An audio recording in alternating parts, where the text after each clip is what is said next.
Howdy do and welcome to Be Dice Adventures. I am your host, Daddy Tarzan. Welcome to another episode of Star Wars, the role playing game Edge of the Empire, with the 2B Dice crew here with me. Let's go ahead and get started off with our crew announcement. I am Daddy Tarzan, 82855 on all social media platforms. I do D&D content, cosplay content, all sorts of stuff. I haven't picked a genre. Well, I started out with the genre and then I, diversified. Follow me on all social media platforms. Next, we have this lovely fella. Hi, I'm Matt, also known as War Tornado out there on the internet. I'm here on Timeish, which is awesome. But that being said, we shan't hold up the stream any longer, as I am playing Jav, who is our wonderful and very eloquent pilot of this amazing little crew that we got here.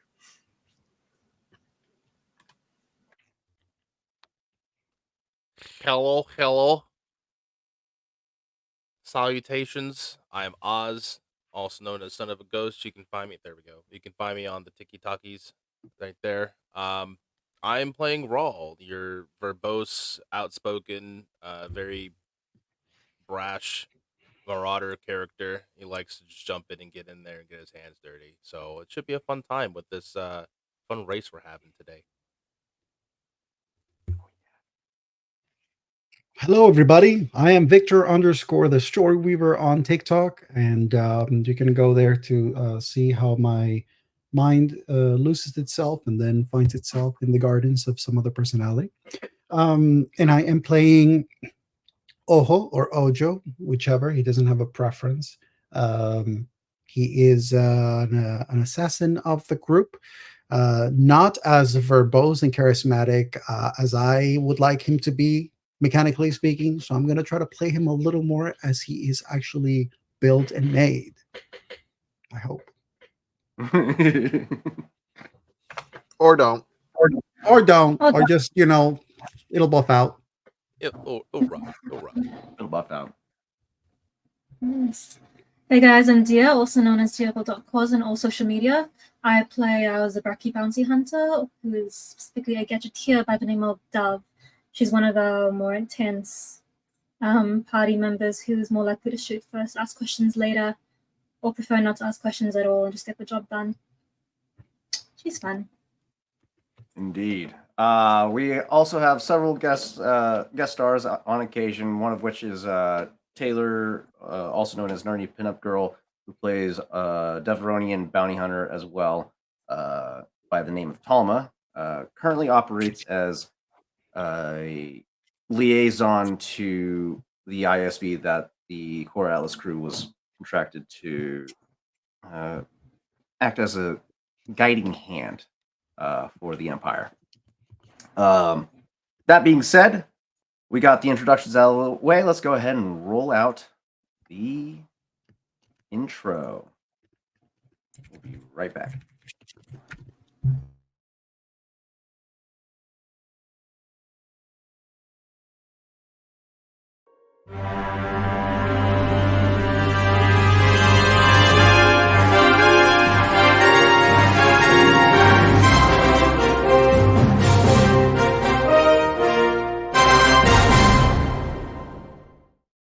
I love that thing. I love it so much. All right. Show right in the middle. Forgive the interruption, but I believe Jarvis? Wrong channel, Jarvis. Shut the fuck up. I'm in All right.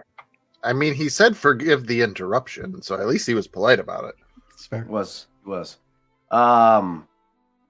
Like the intro suggested, in a galaxy far, far away, our story follows the crew of Core Atlas, a band of eccentric adventurers aboard the Nothwin Chimera. They had started off this journey as a heist, as a heist, essentially, robbing a mining facility of their monthly earnings, and Liberating. liberating, whichever, or starting off their a very pristine reputation for the galaxy. But they were contracted to by a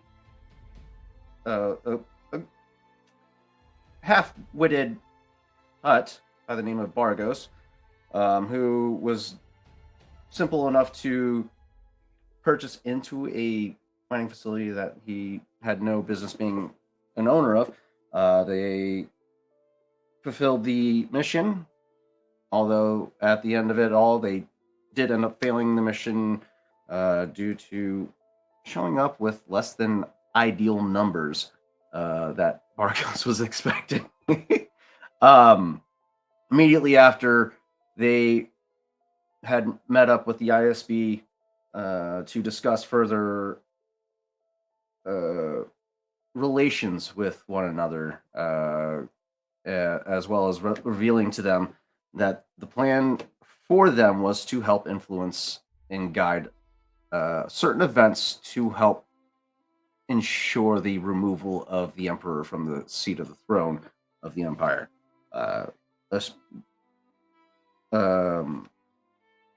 And understandably so, the party was shaken by this revelation. They were unsure on whether or not to engage in this partnership, but with the revelation of some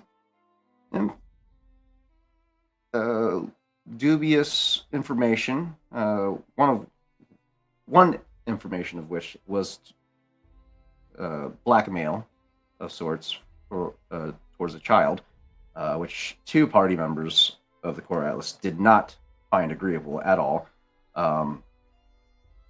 The ISB and Core Atlas came to an understanding that they would proceed forward on more agreeable terms. They were briefed ahead of time to seek out the planet known as Bespin in an effort to make contact with a imperial or a bureaucrat on Bespin or on Cloud City that was looking to set up a heist of sorts for a rare gem known as the Jewel of Yavin, a Karuska gem that has rumors flitting about that it may be repurposed as certain power source crystals, very similarly to kyber crystals. This rumor caught the interest of both Oho and Rawl, but they accepted the job with the understanding that they will have to participate in a race known as the Cloud Car Grand Prix to gain their entryway into a secret auction that is taking place to auction off, I should say, the illegal gem, Jewel of Yavin, and acquire it for the people that contracted them to acquire it for. But not only just acquire the gem, rob the people hosting the auction as well of their credits by setting up a computer spike that will redirect the funds of the auction into their own personal accounts. The party had started with their initial investigations, meeting up with some of the key potential targets of interest to include Gantel Dro, Pas Padura, and Carrick, a bounty hunter under the employ of Caltho. With a series of fortuitous roles, they were successful in implementing the rumors that a certain rich kid may be a strong contender against Caltho, the Hutt, a prominent gang leader on Nar Shaddaa, that this rich kid may be set up to outbid him. Oho also managed to secure a bit of extra secret information that was not privy to anybody else. An easy route into the museum should somebody be interested in breaking in. Both Rawl and Oho also conversed with a heartbroken Paspadura who was conflicted with his presence on Bespin due to the fact that his credentials were falsified, and he only did it to seek out Shreya Ordasa, a Trugruda female researcher that was here on a research grant from the university that he was a student or is a student at, in an attempt to win her heart over by bidding for the gem. That is where we left off most recently. The party had reconvened, and that's where our story continues. We have, at this point in time, this is late in the evening. I would say about 10 p.m., maybe pushing 11 p.m. The first day on Bespin is about to conclude. You have a little time before that is over. Is there any other plans that you guys have?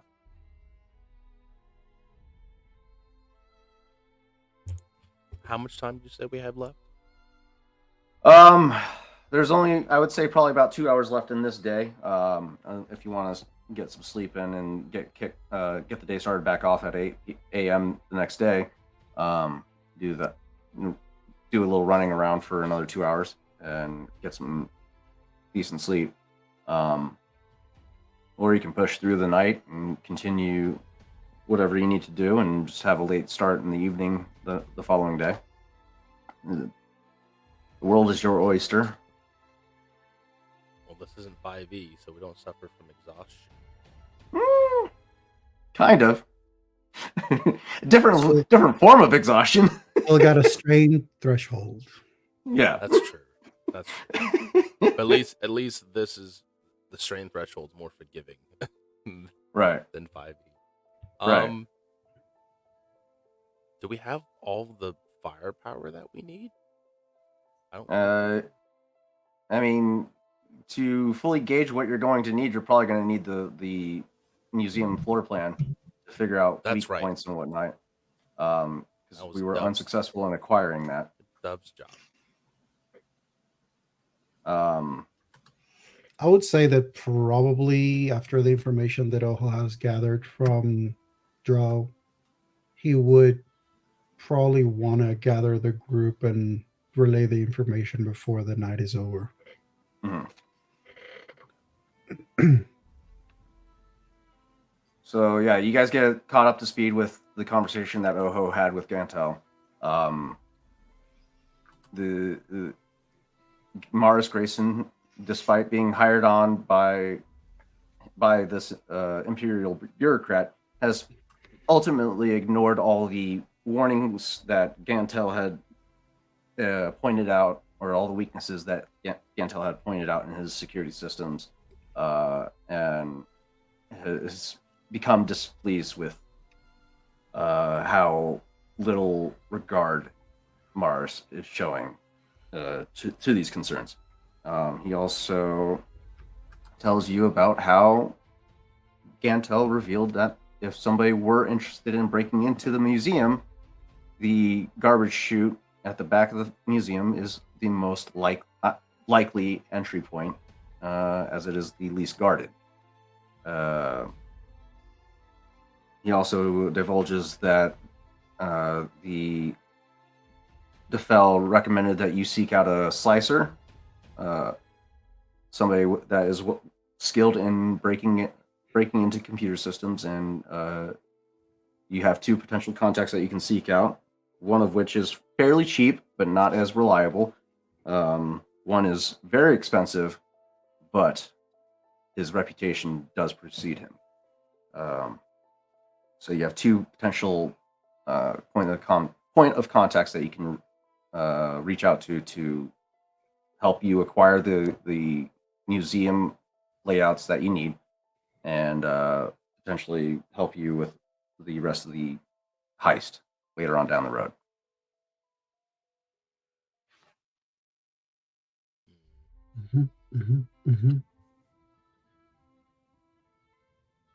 Probably better just to get some sleep, as most shops will be closed.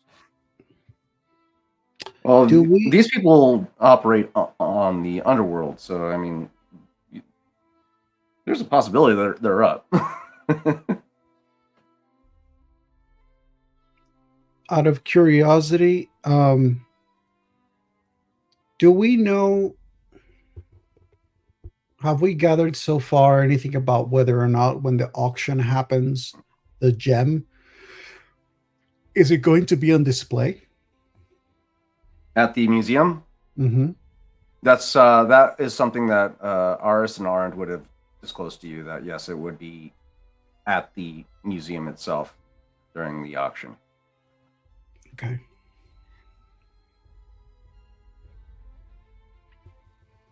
Okay. Remind me the names of the slicers. Naboka was one, I think. Naboka and R38C, an astromech. And what were their prices? The astromech is 8,000. the astromech is relatively cheap, but but Naboka is fairly expensive.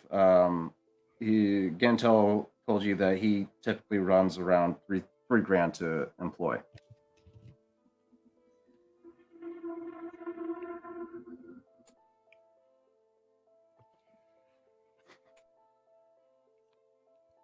I mean, what's But the party feeling? How's the party feeling? R3 is running between. He told you that you could run him out between like 500, maybe 1,000 credits, depending on how the handler is feeling. Oh. Didn't we want to spend money on something else too? I think both. Was it the concealer suit? I think Raw and Oho wanted to splurge A stealth money on suit? that. Yeah. Fun fact, I found the black market page on the old core rule book. So let's take a look at that, shall we? And the personal stealth fields,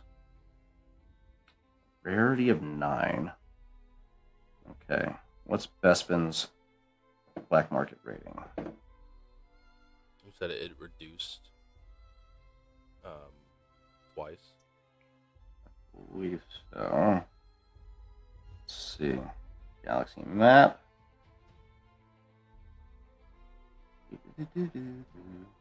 That's Bespin right there. All right. Trade routes, background.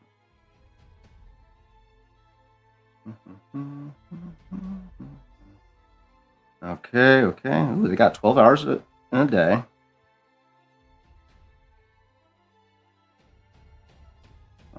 Guild, central government, major cities, areas, trade routes, special conditions, backgrounds. Okay, it does not say if it moves the rarity of items up or down. Unfortunately. Let's see. Corporate sector. No, we are looking for.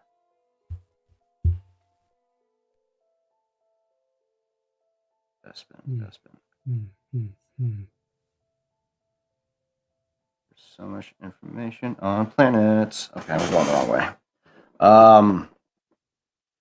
As of right now, just from the black market table itself, it is a formidable rating in order to find personal stealth fields. So it's going to be really hard to get unless Bespin. I can find the information on how low Bespin lowers the rarity. I am not finding that. So I think I said. Yeah, I think it reduced by 2 last session. Let's see. I think I found it in the book. That's why. Let's go to here. Okay. Thick as thieves. No. Tourists. I mean, are we thinking that we want to get the slicer though? Yeah. What? Did we already get the data spike to No. for the credits? We didn't get that yet. So No, that was something that Gantel also mentioned was you're going to want to get a data spike. You're going to want to hire a slicer. The slicer would probably be able to help. Would probably be able to educate you on how to obtain a computer spike. Well, if we just bought our own slicer, while it might raise some flags, we could cut out the middleman. Well, the slicer can only do so much. You're gonna. We'll save this conversation for when you guys talk to the computer guy. In the past, Dove did computer things for us. Is that luck of the draw, or is that something Dove is good at? Dove has experience with computers, but she is not the most proficient in it. Didn't you up that too? You spent some experience. I've got 2 ranks of proficiency in that now. Yeah. Ooh.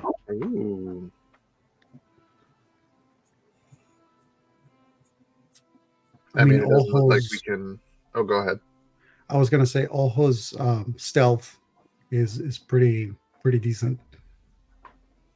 Pretty decent, he says. So if we were to actually have the need of someone like going through the trash chute,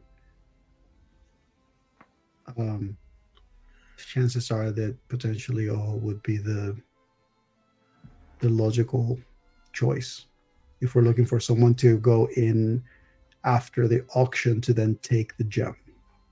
Agree. But if the gem is in the vault, then we would need you to be a little more stealthy just in case you have a daunting check. Sorry, I didn't get any of that. In case you have a daunting check that you need to beat, we would need you to be a little more stealthy than just your natural goodness. Listen, the only person who gets daunting checks is Chav when he tries to drink cheap liquor. No. Oho's gotten some daunting before. I have 2 proficiency die, 1 ability die, and 2 boosts on my stealth. He's looking pretty solid so far now. All right. Full set. Looking pretty solid, my guy. The man can't persuade, even though he tries, but he can sure ghost his way in and out of a situation before they have any time to be persuaded. Yeah. They'll be like, "You're under arrest." No, I'm not. And then it just vanishes in front of them. They're just like, He's just that gif of the guy just going. Yeah, that's pretty much it. I was staring right at him and he disappeared. I don't know what happened. It was just right there. I didn't even blink.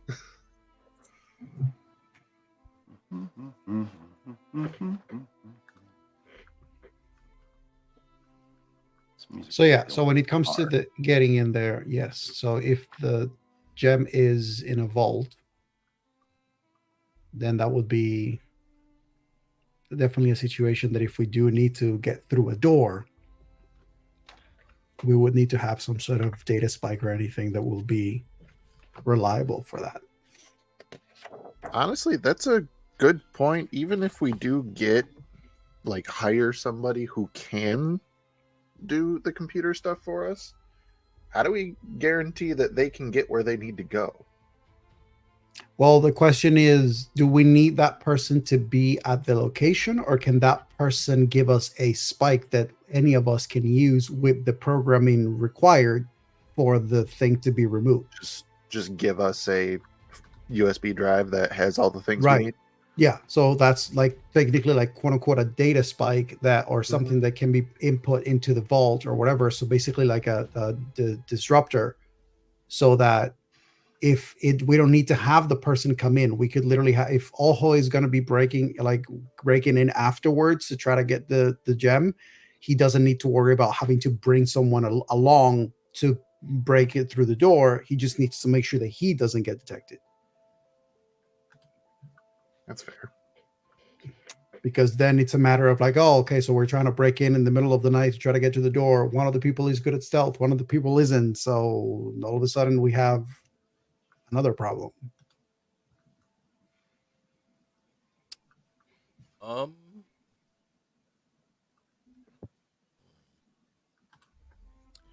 And the gala is happening the night after the race. Yes. Night of the race. The night of the race. So the same day of the race, we have the gala. Technically speaking, we have to make sure that they bid a ton of money. So you got to learn as much information on the POIs that were given to you. Yeah. So we need them to bet a ton of money, and then after that, we also need to make sure that the item is retrieved. Which you started on 2 people so far. So you've made some headway, but you still have a long way to go. And that is tomorrow. So The race is tomorrow, yes? Yeah. How does the party feel about Raw going to plant some thermal charges, or a thermal charge on the skylight for distraction, in case, like a bug out kind of thing? You know what I would like to learn? If there was a way, if there is a replica that is going to be on display. Yeah, are we going to be displaying a a fake one and being like, the real one is in the back? Maybe that's I can tell you that. Don't forget, there was also a bunch of replicas that we saw in the gift shop. That, albeit, were a lot more low budget. But look at Tarzan smiling. I know. I saw. He's not a good. He doesn't have a good bluff. I'm not bluffing. I'm liking these ideas. Because here's my thing. So after the information that was given to me about the whole, like, from Gentle about the place and how he seems to be okay with it going missing, so long as he's not involved. If we can figure out whether or not there is going to be a replica happening during the gala, like during the auction, that means that technically speaking, we could potentially have 2 things happening at once. Okay. So if instead of waiting till the next day, we actually find a way to, during the bid and when everything is happening, cause a distraction while somebody else is stealthing their way to where the actual item is, that could be something that allows us to potentially cover our asses more than now we have to break in again when there's nobody there and everybody's keeping an eye on the actual thing.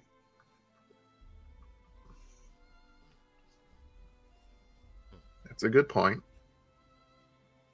Man, I wish I would have thought of that when I was having the conversation with Gentle. Everything. Retrospect sucks. Hindsight is always 20. Hindsight is a bitch. So I found the modifier that I was referring to. It's a +1 modifier to rarity. So instead of a 9 for the personal stealth field, it'll be an 8, which is still a daunting challenge to get your hands on. I'm going to go ahead and run that check for Galt, your underworld contact for gear that you guys met up with the last session. He was a fun little guy, wasn't he? He was a delight. Daunting. 4. Okay.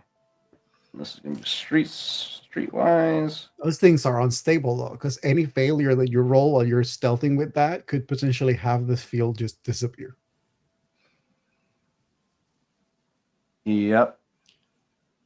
Okay. Speaking of which, Raw, You get a fucking phone call.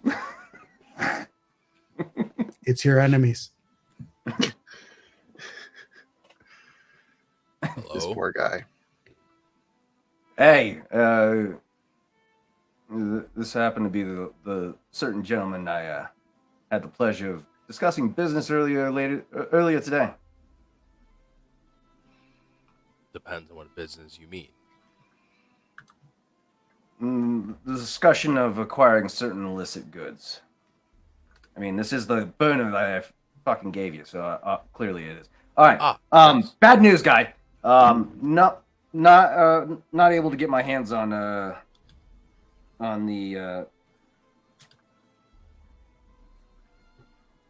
on this personal self field generator that you were so hoping for. More bad news. The courier that was set to deliver the thermal detonators was arrested today en route, so that's out of the question as well. What else did he have? Fuck, he had a lot of my goods. Shit. This is what I get for giving up part of my security. What else did you want? You wanted a couple blasters. Blasters are good. That's already at the dead drop.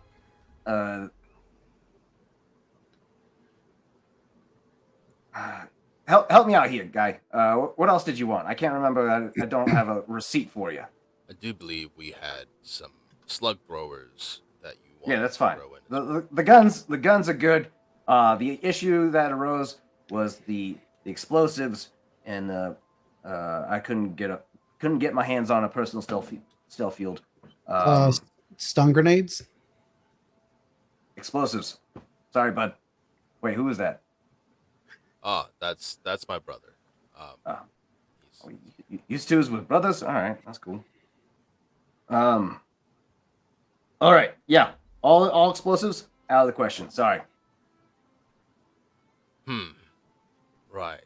Well, And for to this make up for inconvenience, this, I'll drop the line of credit down to. We had it at 20. We'll drop it down to 12 for the guns.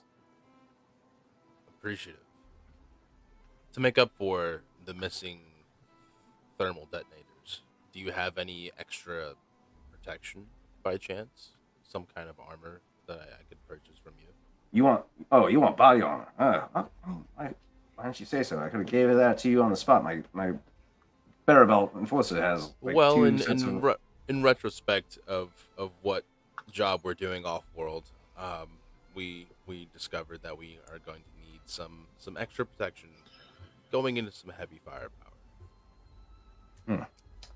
Yeah, you're gonna want that protection. All right, I got you. Let's go with what do we have here? Hey, Jules, what armor do we got? All right, yeah. I think he'll like that. Yeah, that's fine. We have some. We have what did you just say it was? Padded armor? Padded armor or heavy battle armor. I mean, granted, you're gonna be running around looking like a stormtrooper, not the most ideal situation, but Yeah, I can't mean, it's exactly. armor. I can't exactly slip that under some plain clothes, so that's out of the question. sorry, bud. That's the armor I have at my disposal for the moment.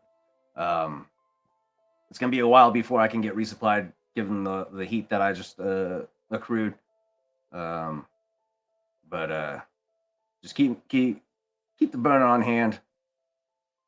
If I ever manage to get this heat off me, I'll see if I can pull some strings. All right. But yeah. I'm gonna forward you the coordinates to the dead drop to where you can pick up your firearms. Sorry about the inconvenience with the explosives. We'll have to try again some other time. All right. Right. I appreciate dedication, mate. All right. We'll be in touch. Sounds good. Have a good night. I'm All gonna right. want to review the lowering price just because I think I already removed the credits of that whole transaction on my profile. Same. And I and I need to make sure that we. So how much cheaper? How much money do we quote unquote get back? He gave back 8,000 so far. Because you guys, the original price point was 20,000. You guys, And we did splits, right, Raul? yeah. Kinda. I handed over my black card that had 16K on it. Or no, 15. You said 15. 15K. Yeah. So we did 20. We did 5K split. So no. So I had 15. So I handed over 15, and then you, I believe, handed another 5,000 in credits. Okay. So I'm getting. I don't know. So We could just split it 4 and 4. It's fine. Yeah, it's fine. Let's do that.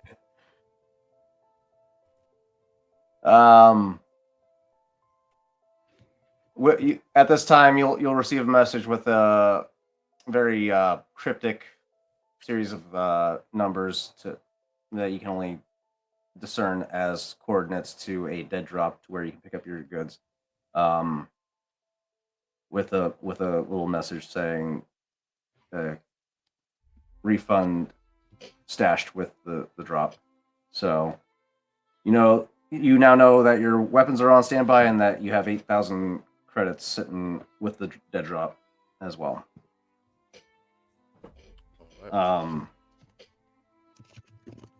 Yeah, that roll was not good. Galt failed this evening. How dare? Oh, we forgot an important thing to do. We need to roll our force tokens. Yes, the good point.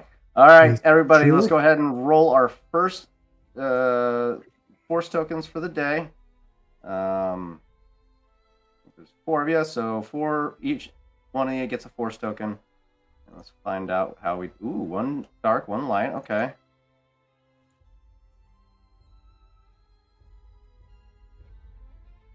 Oh Got no! another dark. Yeah. All right, give me another dark. No! Oh, fuck off! You're kidding me! What he You meant to say are was, no, kidding I'll give me. you 2. That's how generous I am, Tarzan, and I would like you to remember this moment.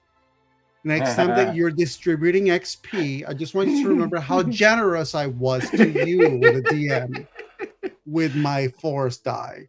Chav, use that 1 light-sided token well in this race. I swear. God Who's damn gonna it. need the force when you're just as good as I am? Listen. All right. Wow. So, we're rounding up towards the end of the night. Are you guys gonna make any moves tonight on some of your point of interests, or are you gonna call it a night and pick up tomorrow? Well, seeing as If I could make a last minute simple purchase that probably in this area doesn't require. Actually, how much time do we have in the morning before the race? Let's make sure. Because I'll be honest, I'm still looking through shit. Buddy. Wait, the race isn't tomorrow because it's Yeah, it's 3 days, right? It's 3 days from now. Yeah. We have a whole extra day. Yeah. We have Yeah, one whatever. more day. That's then we'll take a nap. That's why I said we have an extra day cushion to do some extra investigation work. Because you don't have to race yet. Well, okay then. never So mind. you got 2 days of investigation that you can kick off to further secure your ground. Lucky you. Yep. All right. Okay. So we're gonna take this evening to rest up. Before going to bed, can Dove just spend an hour beginning to install some of the new components into her droid? Yeah. Did you bring it back to the Did you bring the husk to the apartment, or are you going back to the landing pad to work on it? I can go back to the landing pad. We did ask to have it shipped. That's right. Yeah. All right. Okay. Are you going? Is she going alone, or you guys? Any of you guys accompanying her? Wait, where's Dove going? Back Back to the to my landing ship. pad. To work on my Uh, droid. Bed. I'll go. I'll tag along like from afar, just as a way of like. I think Aho just wants to take advantage of like walking whatever areas of this place, just in case there is anything that he may be able to see that may be relevant or useful, in the long run. So he'll tell Dove, I'll keep an eye. Even if you don't see me, I'll be on comms. And he'll just probably be attempt to just kind of blend with the crowd, move around, not actually be close to Dove, so there's no like relation between the two of them. right. And if there are any like vantage points or locations that he could potentially watch, keep an eye on both Dove's ship and the vicinity, he probably would. Gotcha. Okay, so it's a quick trip because you guys were at the 4.5 cantina, which is on level 124.5. The landing pad is on level 124, so it was just up half a level. You make your way over to 124A. On your way there, let's go ahead and roll an average perception.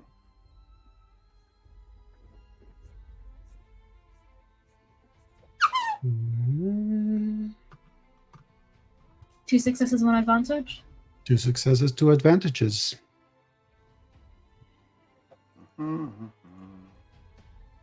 Okay. All right. Cool. Okay, you guys cancel out the threats and together. Individually. Okay, so there's 2 threats with Dove, 1 threat with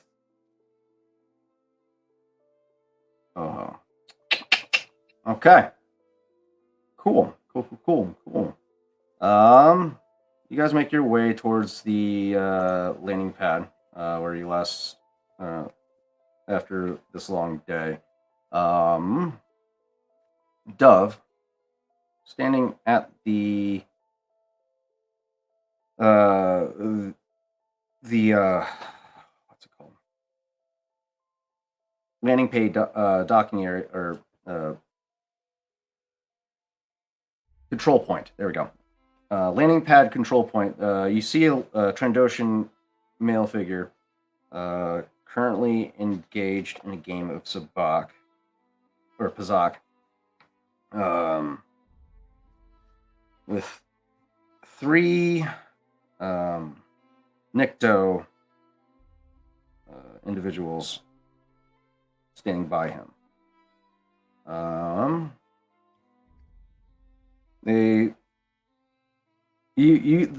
lot of you have met with this Trandoshan before. He was the harbor master that directed you to land at this docking bay or landing bay. His name is Hresk.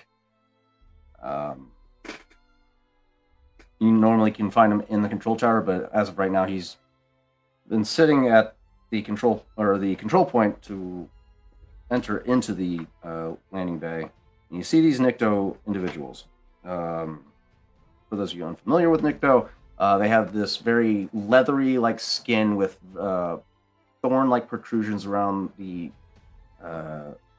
face, very dark, beady eyes, dark leathery skin. They are typical enforcers for most gangsters and security for crime lords.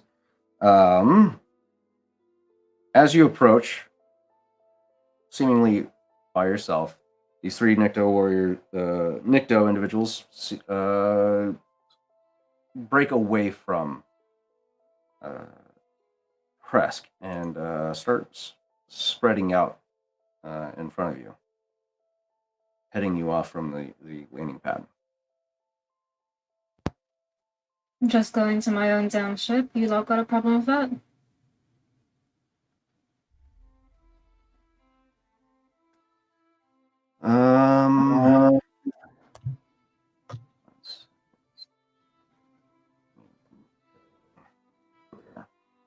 Found him. Uno momento, por favor. Let me refresh. So you see three of them. The one in the center speaks first. What is your business here? Going to my own damn ship. Where we parked. What's your business here? I work here. Where's Tabarus landing pad?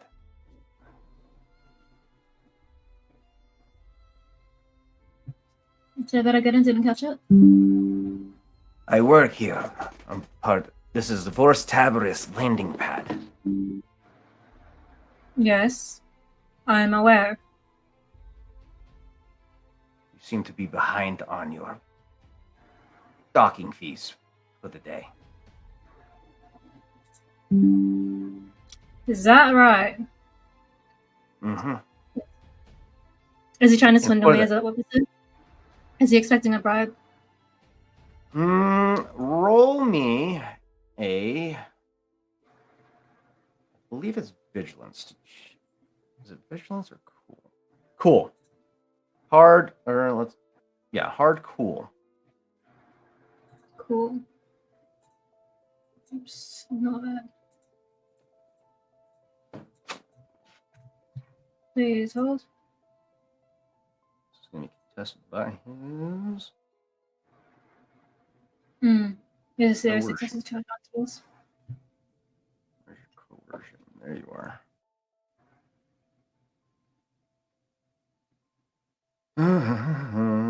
No success, no advantage. Got one threat.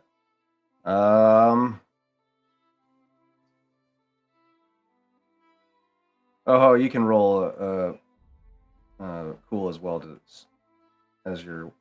Are you still observing from a distance? I mean, I'm probably keeping some distance. Wouldn't be walking right next to Dove. Right. But if I see that there's like some situation happening, I probably would just kind of move around the area where the conversation is happening, stealthily, probably, just to, in case I need to step in. Okay, go ahead and give me a stealth check. Average. Against 2 failures, 1 threat. Okay. 3 successes, 2 advantages, baby. Okay. Whatever. All right. Let's see if they are able to perceive that. We'll see. I'll give you a hard perception for that since you were successful in the stealth. Nope. Nope, they didn't see you.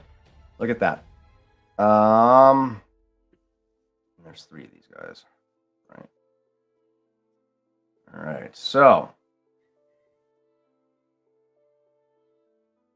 let's change him to minion. There we go. There we go. All right. All right. So Dove, yeah, you don't you're not quite sure what this guy's trying to get at. You're trying to get to your ship. This guy is holding you up for some reason, and I'll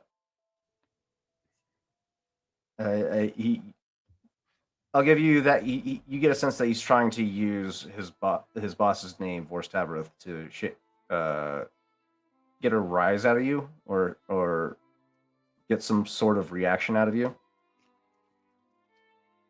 He hired us too, right? Vorst? No. No. Vorst is the person that you guys the guy's men that you encountered when you first arrived at Planetside at the marketplace, and Oh, yeah, okay. yeah, and the Lutrillian Burra saw you guys at the marketplace, but that was about as far as it went after the whole debacle at the marketplace. Look, I can give you 20 credits out of the goodness of my heart, if that's preferable to 20 bullets instead. It's just one of you, and you think you can take on all three of us? Listen, lady, you. And as he says that, the three of them pull out three tusk-beak pikes, long pole arms with a very jagged blade at the tip, with a that looks like a tusk of a the mudhorn, the giant. It looks like a giant mudhorn that's on the face of them. You really want to pick a fight at this hour? Just so you know, you came to me. So whatever the outcome is, you've got no one to blame but yourself. Yeah, but you see, again, you late on your payments, so we're gonna have to charge you a little more than just 20 credits. So, I suggest you hand it over. 100. 50. You're negotiating all by yourself. You're outgunned and outmanned. Sir, Is that Sir what D- you think? Sir DM. How close can I get to these guys from behind? With your stealth check, yeah, they're completely oblivious to you, so you can pretty much get up to them, no problem. I'm gonna Well, say actually, that let me roll 2 more perception checks to see if the other two spot you, but I somehow doubt that they'll be able It's to pull this giving off. Barbosa and Elizabeth. It's giving that scene. And what makes you think she's alone? yeah. I'm just imagining like this guy is still having the conversation of like you're at match, and Ojo is literally like a cloaked, hooded figure, masked figure, standing right behind them. They're not even aware of it. And he's just standing there. What was your what was your stealth roll again? How many 3 successes? successes. Oh yeah, they don't fucking 2 spot you. advantages. There's no fucking way. No fucking way that they spot you. Only one of them was a successful perception, and it's not nearly as good as your stealth. So yeah, all three of them are completely oblivious. The only person that would probably see you is the Trandoshan, but he's visibly just like, I'm not seeing this, so I'm walking the other way. Smart. Plausible deniability. Plausible situation. deniability. Smart guy. Mm-hmm. So yeah, is that your plan of action? You're going to move up behind these. Yep. All right. So you get up behind them. If any of them hint to even a brief of a move to attempt to like try to approach Dove aggressively, Mhm. I'm moving first. All right. At least on one of them to hopefully get them to understand the negotiation is over. Also, All again, right. they're the ones bring me. That was unfazed.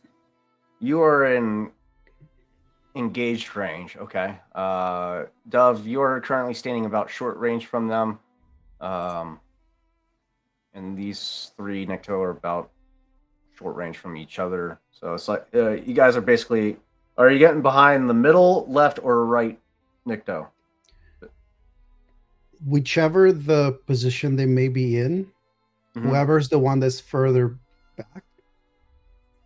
Basically, because if Dove's standing facing the one that's talking to her, Yeah. if the other two are like positioned behind or whoever's Right. the further back, that's the one that I'm probably in, or like I'm close to those.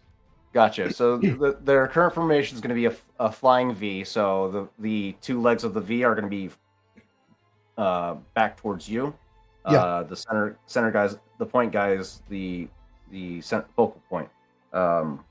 So I'll probably So- be standing literally in between the two V in the two flanks. I'm basically standing a few steps behind their the line of sight, Mhm. at probably within distance of each one. And so basically like keeping an eye on like eyes sort of with the peripheral open. And if Yeah. I sense any movement from either one of them going first or any command, that's the one that I'm moving toward first. Okay. All right. Okie dokie. Smoky. All right. Let's get two more. Just so we have enough. And remind me, what was the last words you said, Dove? Dove, is that what you think? I think that's what it is. Is that what you think? Okay. Oh yeah. I would say at that point, yeah. You get a. You see the center point guy just raise a hand and do the little hand gesture to move. I'll let you get this initial attack off before we roll initiative. Wonderful. Oho is actually going to be using nothing but his fists. Okay. And he's just going to grab, as soon as that gesture is made, instead of hearing his people moving forward, is going to be the struggle of the engagement. That's 3 successes, 1 advantage, 1 triumph. That's an attack. All right. And if you allow me, no, give me 1 second so I can describe this. Does triumph, is that what represents? Oh, because I didn't strike. It doesn't show me like if I hit them. Right. You got to target them. Got it. Is it one of the Nikto enforcers? Yeah. Sorry, I Damn need it. to remove one of them. I need to remove the smuggler. There we go. Wait, so how do I? Oh, no, wait. How do I?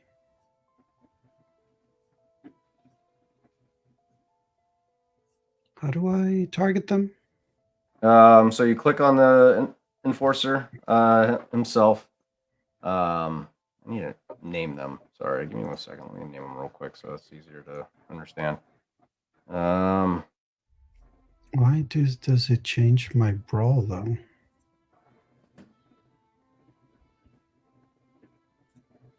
There we go. Necto 2.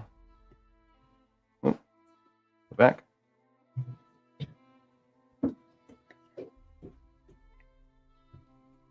Edit 2. Save. Close. Are we sure that if I click it, is having me attack them, or is just making me roll as them? So you go to the you're in the weapons tab, right? Off to the right.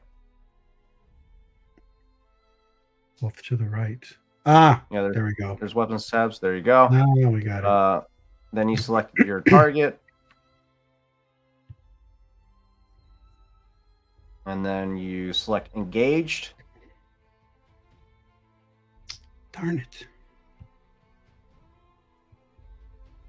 And then I roll. Yeah, and then you roll. But you already hit. We're gonna count the first roll, but let's go ahead and roll with that targeted attack, so that way we get an idea of what it's supposed to look like. So is that correct, or did I? Let's take a gain to see here. We're all still. I'm not seeing it targeted. I did also wanted to ask you about the. I sent you a message. On I saw the message, but we'll get to that here in a Is it because on- I'm not using a weapon? yeah, if you don't have a brawl action listed in your actions, yeah, that's probably why. Okay. All right, let's see. First roll was four successes, 4 advantages. What do you crit on a brawl? Do you know? I think I do. Not just that, I actually have a special skill for that. What's your brawl If crit? I do a triumph, which I'm assuming is the equivalent of a lethal blow, correct? Triumph Is it like equivalent of like a critical injury or like a lethal blow? so triumphs are you can save them. You can choose not to use them during a combat situation and use them at a later time. Just like I can save despairs for a later consequence down the game, down in the game. Yeah. You don't have, but yeah, you can use them as a crit, I believe. Yeah. Let me go back to the combat here. But I believe, yeah, you can use a crit or a triumph to crit. You're in equipment, combat. I need the combat section. There you are. Can I, just for the sake of this, maybe use brass knuckles? So that would be a brawl weapon. So yeah, you can do that. Because I wanted to get like either the cortosis or the accuse of Peters, but I don't know if you would have the cargo that we got delivered yet or not. So what's your brawl damage? How do I know that? How do I figure that out? Shiza. We haven't done combat in a little bit. I think it's because of the brawl being like sort of like the equivalent of hand to hand. And that's probably why I dropped the ball. So my bad. Sorry, guys. It's all good. Give me 1 second. Upgrade the difficulty of targeted character's next check. Upgrade any ally character's next check. So yeah, you can use triumphs to upgrade other abilities later on down the road. You don't have to spend them right away. As far as brawl goes, unarmed combat brawl.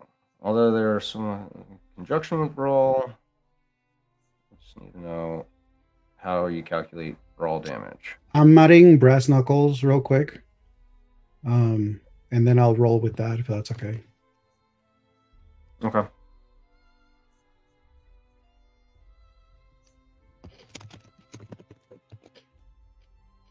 They have a special, but I don't know what that means. Any?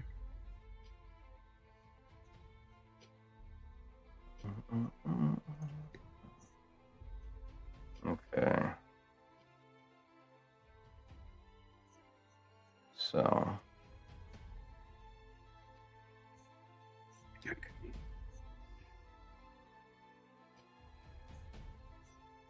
All right.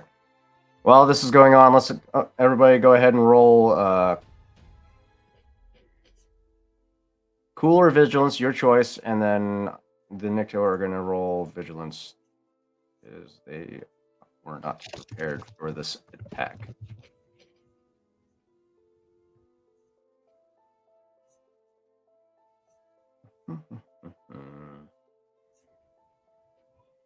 Okay, let me try this one more time. You know what, Tarzan? Since they're not prepared for this and totally like, you're just so far ahead anyway, like you should use up some of those dark side points now, like on initiative, because that's the important time to use them. Just get them out of the way. Totes. This would be a good time to showcase the new table that we have prepared for you guys. So Oh, forgot. You gotta get the little overlay, and then there we go. Look at that. We fancy Check it out. y'all. We got a table for you guys so you guys can see everything, see how things roll out. All right, we got the initiatives figured out good. Okay. Once we get this initial attack figured out, we can kick off this encounter. all right. So when I engage, I select the target, choose engage, select the item, weapon, and then I build pool or roll dice. Target engaged. Yeah, build pool. Mm-hmm. And it'll assemble that pool into your tray, and then roll. Wow. It's a shit ton of advantages. So we'll still count the first roll that you had with a crit of 4. You rolled on your first attack a 3, so it's not a crit. You can save the triumph, or you can use it to upgrade an ability check or penalize one of their ability checks.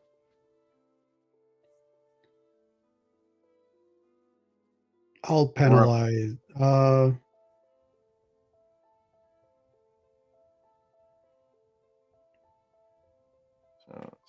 success is a... How much damage does that thing do on a hit? Just 1? Yeah. All right. It's just brass 1. knuckles. Like it's not. That's why I was trying to check if we already have we would have the delivery at this point or not. You got to go pick it up, and Rawl has to go down to the lower levels. So 160 is where you met Galt. So yeah, you wouldn't have the delivery yet. Gotcha. So yeah, we'll say that it's that for now. All right. Who are you targeting? 1, 2, or 3? Uh, One is in the center, so it's either 2 or 3. Yeah, either 2 or 3. All right, let's go with 2 since he's 2. Okay.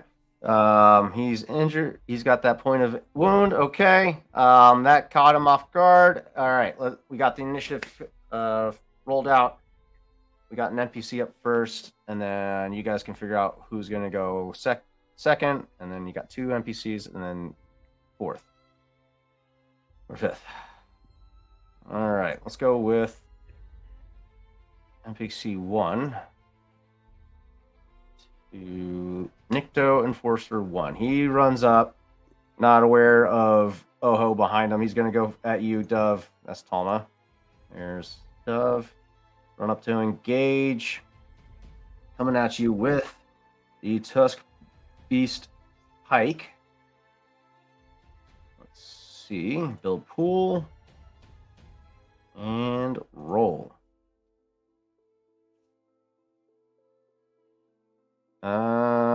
2 successes, 2 advantages. Whoa, why do I have 2 damage outputs? Do you have 2 weapons? Interesting.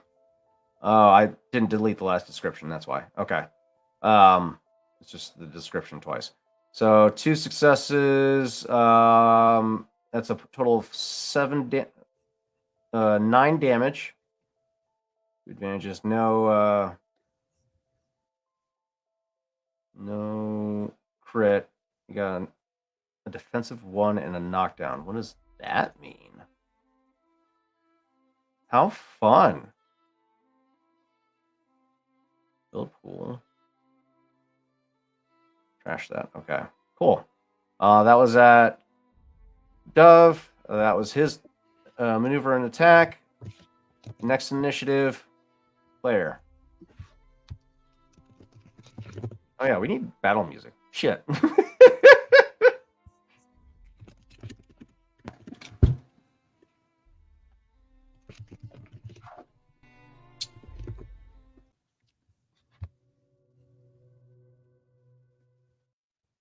So they're in short range, right? Yes. You can get to 1 pretty quickly. Just take some maneuver. You got 1 on top of you right now, and then 2 is engaged by Oho, and 3 is standing on his own. Which one is directly in front of me that I was talking to? He's one that I'm going to shoot with my holdout blaster. Yeah, that would be one who's currently who came at you with the tusk blade or pike.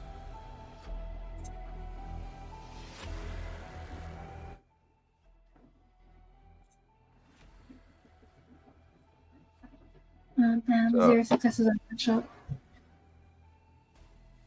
No Wait. hit. Okay. So no damage. Okay. You said he's on top of me. Is he like point blank? Yeah, he's up and he ran up in your face with his pike. His pike is a melee weapon. It's not a ranged weapon. On combat skill damage. Oh, never mind. But good to know because I have a talent that covers that. Okay. Target knocked. I need 2 advantages to trigger +1 point of silhouette of the target beyond 1. Okay. So in order for my increases melee defense by the weapon's defensive rating 1. Okay, so his defense goes up by 1. Okay, that's cool. That's how it works. Neato. 2 advantages to knock down. All right, cool. All right, next is NPC 2. 2 just took a hit from behind from Oho. He's going to spin around and go at you. I'm going to use my incidental to cast Dodge. That's going to give him 1 point of difficulty on their check. Are you able to activate it on your end, or? It's an incidental whenever I get targeted by a combat check. Oh, okay. Yeah, it looks like. So it's already basically, factored in. I take 1 point of strain, and then I add that point of strain as a difficulty for them. Oh, you're increasing the difficulty. Okay. Yeah. Gotcha. I'll add that in. All right, cool. Let's see how this goes. 2 goes out for a strike with his tusk beast pike with an overhead strike. That is 2 successes, 3 threats. All right. He comes down with an overhead strike, nails you for 9 slashing damage. No crits, but he takes 3 threats to do this. Okay, how do you successfully fail? Let's see. 9. So that's 6 with my soak. Yep, you gotta reduce it by your soak. Okay. I'll say because of how many threats he generated with that, I'll say he overextended himself and sends himself falling prone. So that will give you a boost die should you continue your onslaught with him. He is now currently prone. All right. That's his turn. Next is 3. Before he acts, let's go ahead and see if he notices your engagement with 2. A quick perception check as an incidental, I believe, or a maneuver, one of the 2. All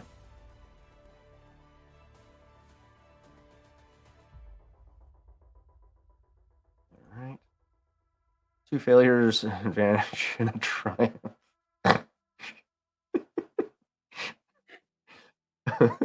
Okay. Doesn't notice you. He's gonna go for he's gonna continue his direction and go for no threats. Okay. Yeah, he's gonna make his way for Dove as he was too quick on the draw to notice you take out his companion. So yeah, he goes for Dove as well. with the pike. And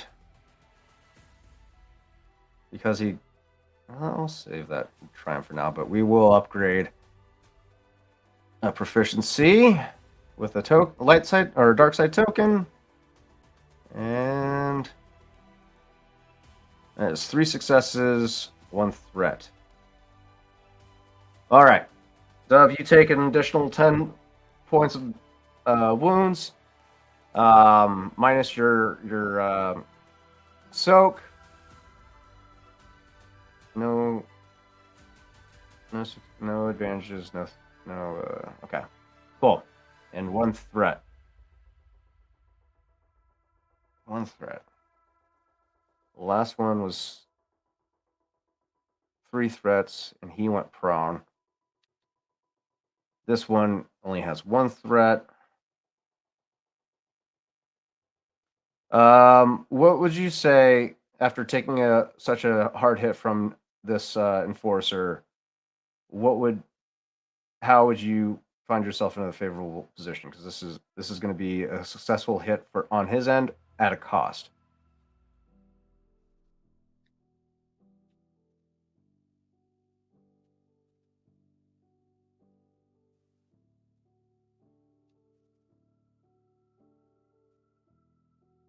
That's you, Dub. 7 again, sorry. The last one I heard was something at a cost. Yes. So he landed a hit on you for 10 wounds, but it was at a cost. How would you say that would put you in a favorable position, as this is a costly hit for him?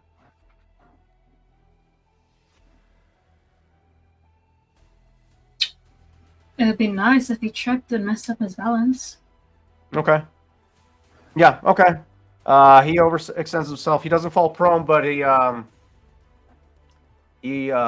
rotates, and he's now currently facing away from you. That'll give you a boost die on your next attack should you attack him. All right. Next. Which number? Which that would be Nikto 2 or 3. Sorry. 3. All right. Last initiative. That'll be me. All right. Um, You currently have Nikto 2 in front of you. Mm-hmm.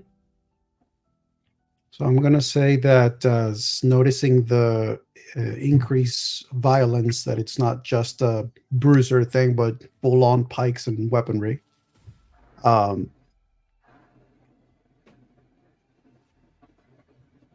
Oho actually draws his vibro sword. Okay.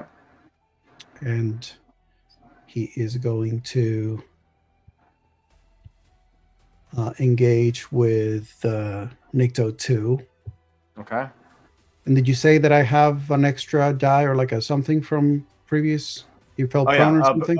A boost die because he did fall prone, yes.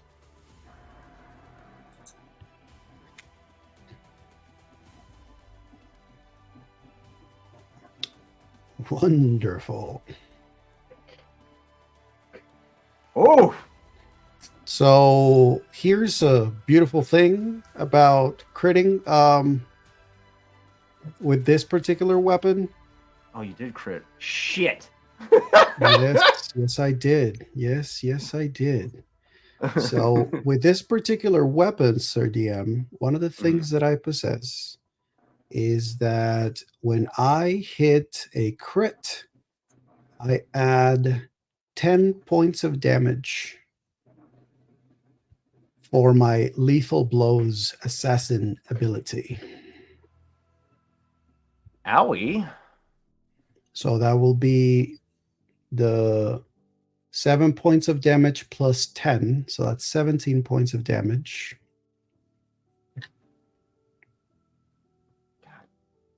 And also, this thing has a pike. Yeah. I'm going to use the Sunder ability that the weapon has to basically give a minor damage to the weapon. So basically, if the weapon is in perfect condition, it suffers minor damage. And also, this weapon has the Pierce 2 quality, which means that whatever soak they have is reduced by 2. Oh, fuck! Oh, shit, okay. Yeah, no, okay. How do you want to do this? I'm going to say that when at first he tries to just like fisticuffs, thinking that it's just like a brawl out of the harbor, and then these guys just fucking go at it, and he sees Dove getting hurt severely, and that's the moment where, as this other guy is about to go with his spike to get to Oho in a flourish just draws the weapon in reverse upward. It just basically the cortosis infused blade cuts the pike in two, and he just brings the sword down into this individual, making it just fall. So yeah, you just get this guttural, and as the pike clatters to the ground, and just he slumps over, lifeless. The third Nikto finally takes notice to you after overextending himself and fully rotating from his strike. He finally sees this and is completely shocked that you managed to take out one of his friends without even making so much of a sound, and is now facing you with his back to Dove. Anything else? You got maneuver you can make? I'm going to. What can I do as a maneuver? That's a question. I'm going to Close say distance. that. How far is the closest one? Short The other range. guy? They didn't get too far away from you. This is a close encounter. So I'm actually just going to look at them and just say, "Would you like to be next?"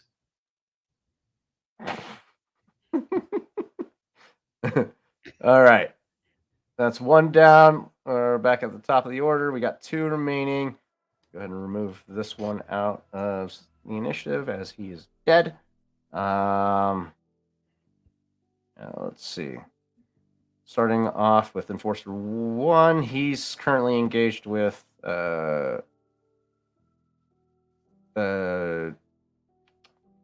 Doesn't necessarily pick up on you just yet. So he's going to continue his onslaught. See if he keeps it up.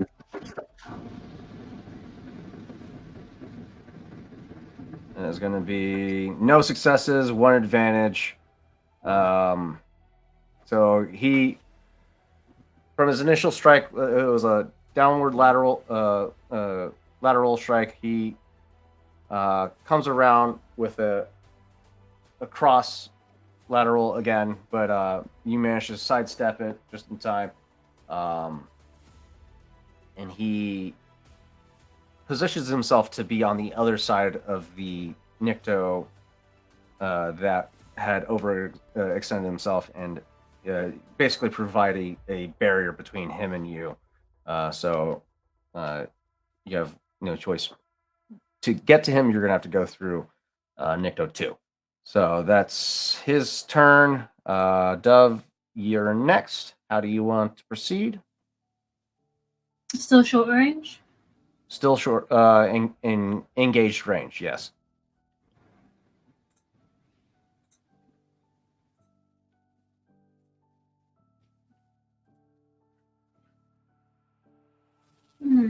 Is there successes to advantages?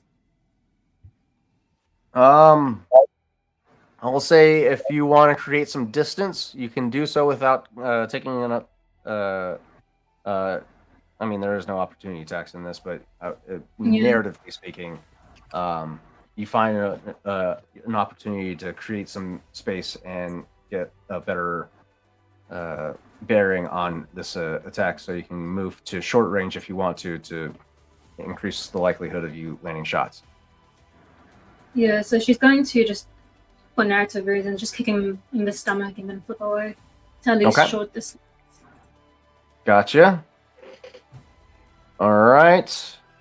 Next up, Nikto2, seeing this display. Let's go ahead and get a discipline check hard from him. See if he maintains his bearing. And I'm going continues to use my triumph on that. Okay. You want to upgrade the challenge or the difficulty to a challenge? I like it. Discipline. Ooh. Oh God.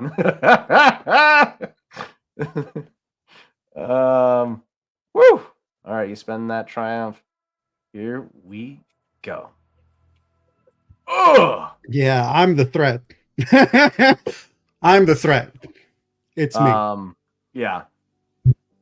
Did it on the wrong character, but yeah, 2 sees this. Wait, no, 2's dead. 3 sees this. Shoves past 1 and just takes off running. He is getting from short range to medium range from you, Dove. I believe is the distance between. Where is ranges? Medium. Yep, medium range. And then medium range from you as well.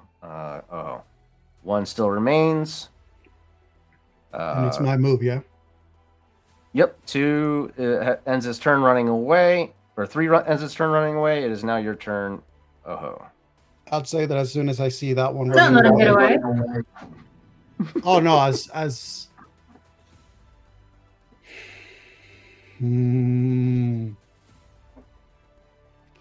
I mean, I could try to catch him, but also you took a bit of a beating. I'm fine. I'm fine. Because if he gets away, he can tell on us. All right. I'm going to say that as soon as this guy decides to run away, I take the advantage of it and I just basically cut him through as he's going to run past the other one. I just move to cut through to get close to him and attack him. All right. So you move into short range with him. He's still at a distance. You can use an action to make another maneuver to close into engaged range. Or you can, or do you have another have an ability that'll allow you to take 2 maneuvers or whatnot? I don't think I do anything like that. Okay. So I would say you'd have to use your action to maneuver twice just to close the distance into engaged range. That way, by the next round of combat, he won't be able to get away from you unless he uses his action to get to dash, which he forgot to do. So.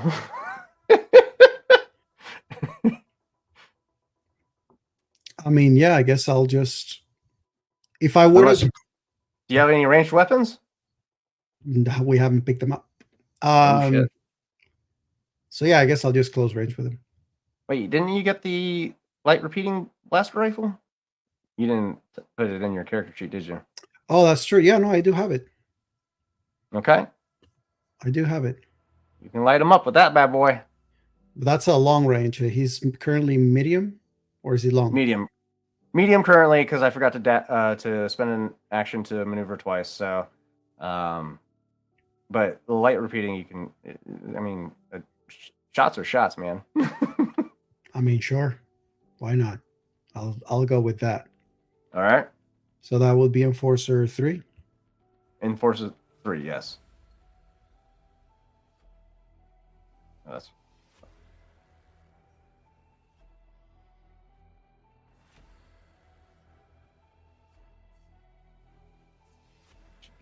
What you got? Okay. Let me see. Enforcer 3 has any abilities? Do I get any boost or anything because this person is running away from me? No. All right. Unfortunately not. Oh shit! Oh fuck! That's a huge hit. And it's piercing of 1, so ignores One soak. 1 soak. God damn. All right. Ouchie. So that's 13 against 4. So 10 damage. Okay. Damn, that was a hard fucking hit. My god. All right. No advantages, no threats. So yeah. Okay. Yeah, you hit him hard. Just shy of center mass, right in the shoulder blade. He goes stumbling for a second, but gets back up and continues his run, or continues fleeing. That's the end of your turn. Correct? Anything else? That's me. All right. We're gonna go back to old Enforcer 1. Let's get you out of stuff. You're dead. There we go. Okay. Enforcer 1. Watching his comrade take off on him. Seeing Oho pull out this blaster rifle and light up his friend. He just turns back to you, Dove, and cracks his neck and runs back up on you with a the pike. Let's see if he can land a hit. 2 failures, 3 advantages. Holy shit! All right. Oh, he not good. Yeah, that's not good.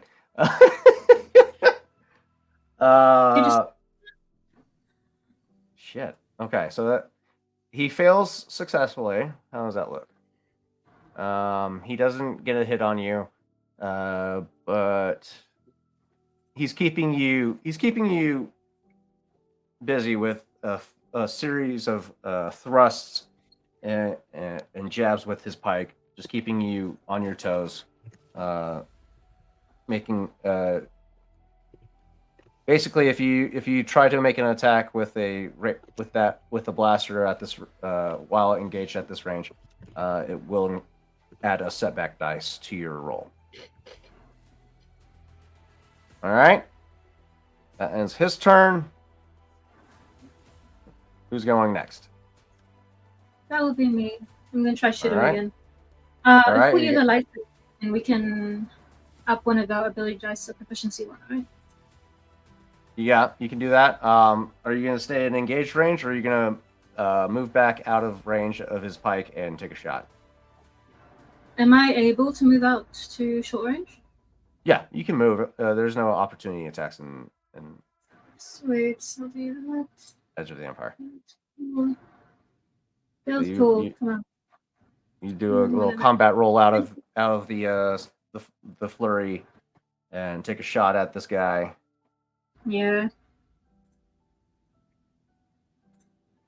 1 success, 1 Nice. advantage, 1 triumph, and he takes an extra damage. Oh no, technically he's not at point blank anymore. Ignore that. So, But, all right, cool. Good shot. Good shot. All right, he takes 2 damage from that hit. Isn't it? It's a little. You Also- wounded him in the knee, unless you want to use that triumph to upgrade the hit to an automatic crit. Yes. Okay.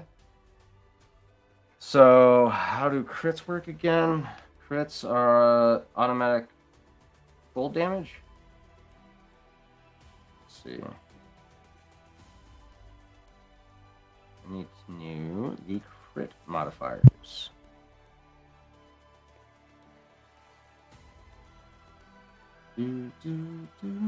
Environmental concealment. I need to know crit damage. Where's the crit? Crit. Nope. Crit gives him a critical wound. Shit, that's right. Critical injury is often the result of critical hits from an attack during combat. Okay, this is first roll. Let's do an easy severity. Okay, let's see how bad it is.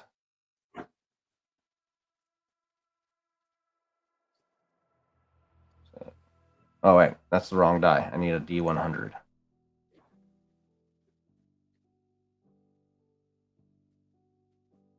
Roll crit for this PC.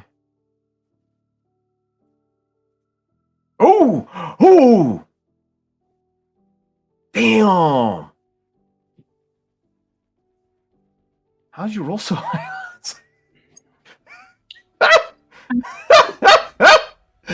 Oh no! Damn, son. I did You- warn him. They came to me. They could have Oh my continued playing the game, and nothing like this God. would have happened. They is their literally get a strain every time they do anything. Oh my god! I call for the elevator. Oh. I feel tired. He's basically useless at this point. He can't do anything because he doesn't have a strain system in this character sheet. So yeah, anytime you injure him so badly that he goes down, the fight's basically over unless for him at least. At this Enforcer 3 is going to spend his action to move twice, so from medium to extreme range. For you, Oho, Mhm. you can close the distance to make it an easier shot for you, but that ends his turn at extreme range from you. So I'm gonna just close the distance one step for long Okay. as I take aim.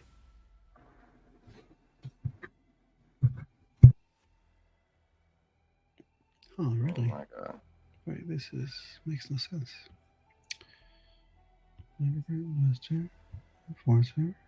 Oh, I guess they are not. Maybe they're. What happened? That's okay.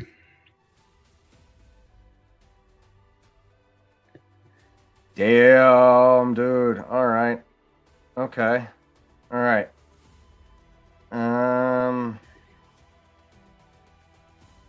Fuck.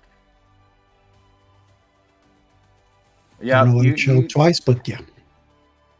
No, that's just because you didn't remove the description from the Ah. previous. So it's just the description of the attack. Noted. Yeah. You hit this time back of the head.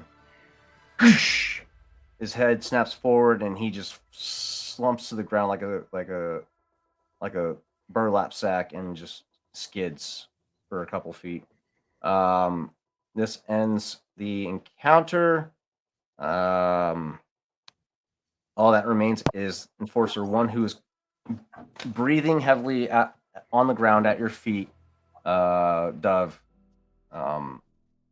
He's not looking good. You messed him up pretty good. So Dove is gonna lean over him and just be like, "So what was that about your boss?" What do you want to know? What do we? Do we need to know anything?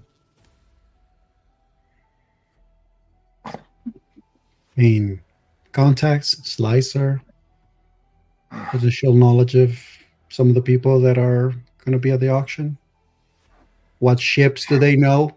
Maybe they know what ships belong to who. So this little ragtag gang of yours, is that really the best he's got? Because then I'd be concerned for it. No, we were just sent to investigate what happened at the market. You were seen at the market, and we traced your activity back to this landing pad. So we were going to shake you down for information. But we didn't expect this much resistance. Sounds like skill error. How many others know about what went down at the market? The boss knows, but we were here to figure out how involved you were.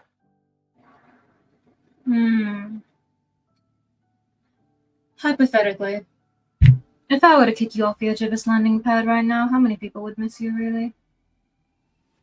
What? Hypothetically.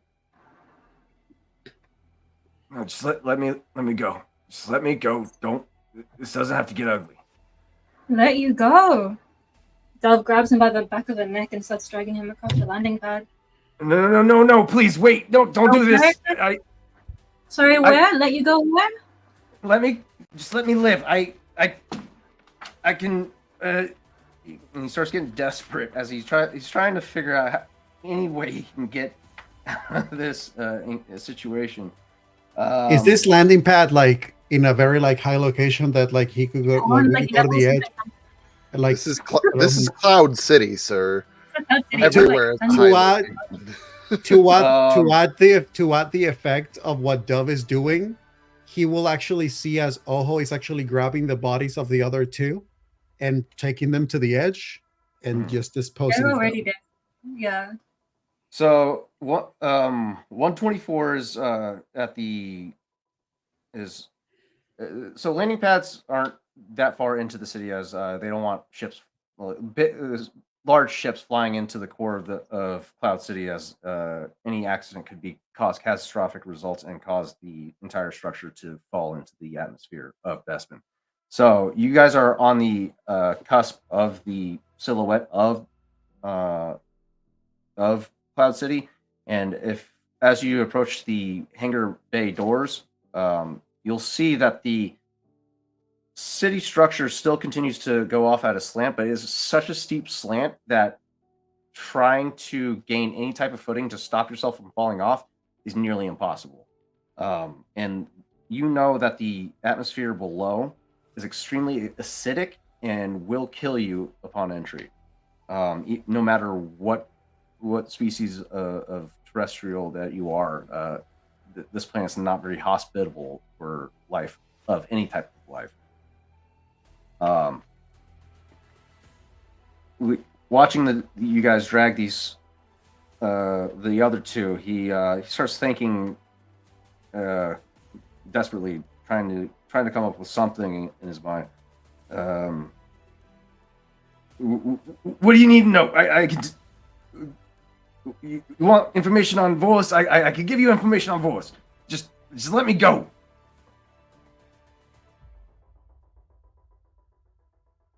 Out of character, Voss was going to be involved in the auction, was he? Correct. He's one of the people.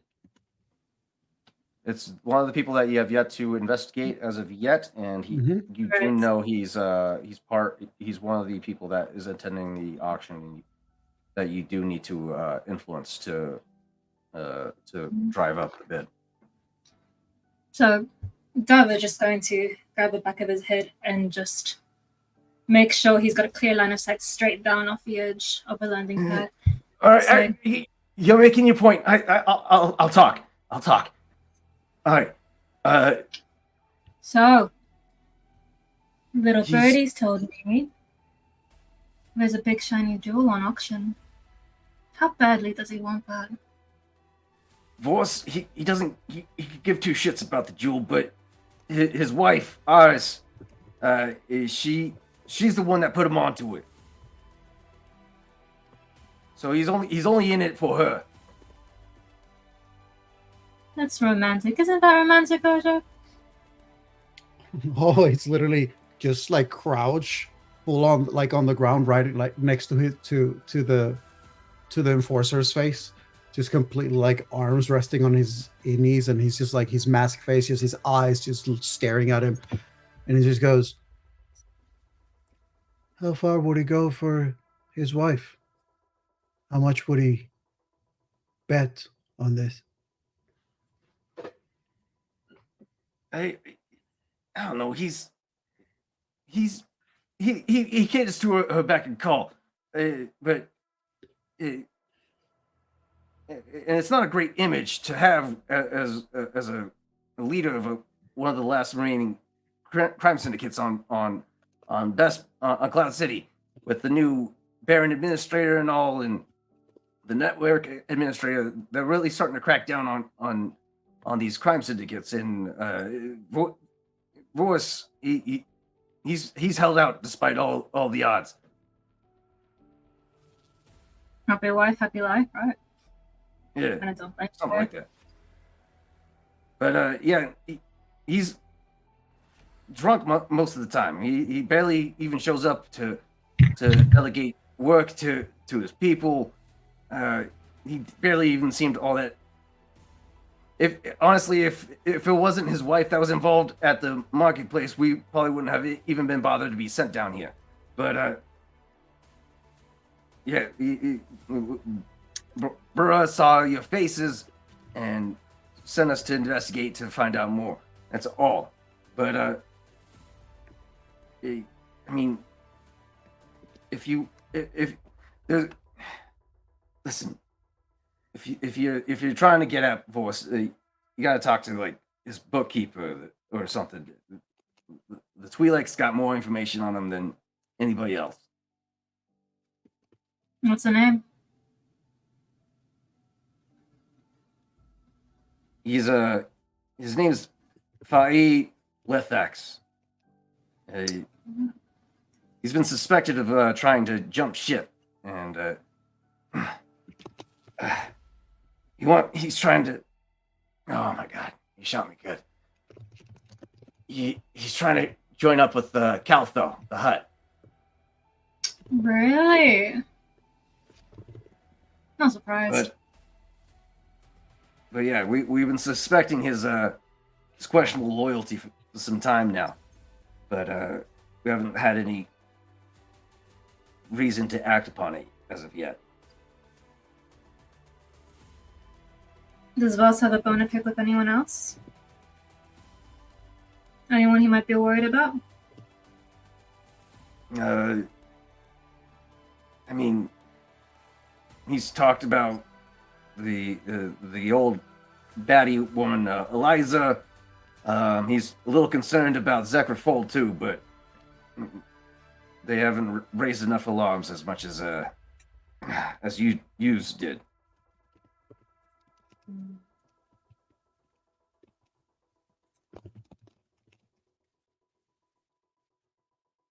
In Dathomirian, she's just sent to us, Gojo. I think we're done here. Always gonna have. Am I good? Always going to actually go and try to search him, see what he can get from his gear. All right.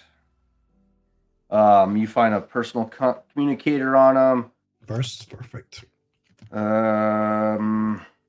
What else does he have? Let's go to his character sheet. He's got armored clothing on. And his Tusk Beast pike is still in great condition. And that's a handful of credits. 50 credits. Good. Oho sort of searches him, finds the credits, pockets them, finds the com link, sort of looks at Dove as like, might be useful, puts it aside, looks at the pike around, and then looks at Dove and he says in response in Dathomirian as well, we're good. Dove then in Galactic Trade just tells the Niktar, look, you can tell your boss you've done nothing but piss off a bounty hunter. That's all it came down to in the marketplace. Don't give me a reason to do any worse. So just give him one last kick and start turning away. You kicked him off the platform? No, just like a Okay. light kick. Gently, in the opposite direction, so he's not so close to the edge. you just hear this hysteria of laughter of thankful to be still on solid ground and not falling into an acidic atmosphere. Thank you. God. All right. I gotta get to the medical facility. And he starts to stammer up to his feet and make his way out of the landing bay. I'm gonna say Oho is gonna look at Dub and just in Dathomiri and say, "Whatever you need to do, go ahead. I'll keep watch out here.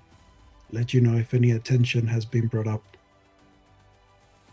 Won't be long, and she'll hand you 100 credits to give to the Trandoshan, just for this trouble. For his, his greatness. I love it.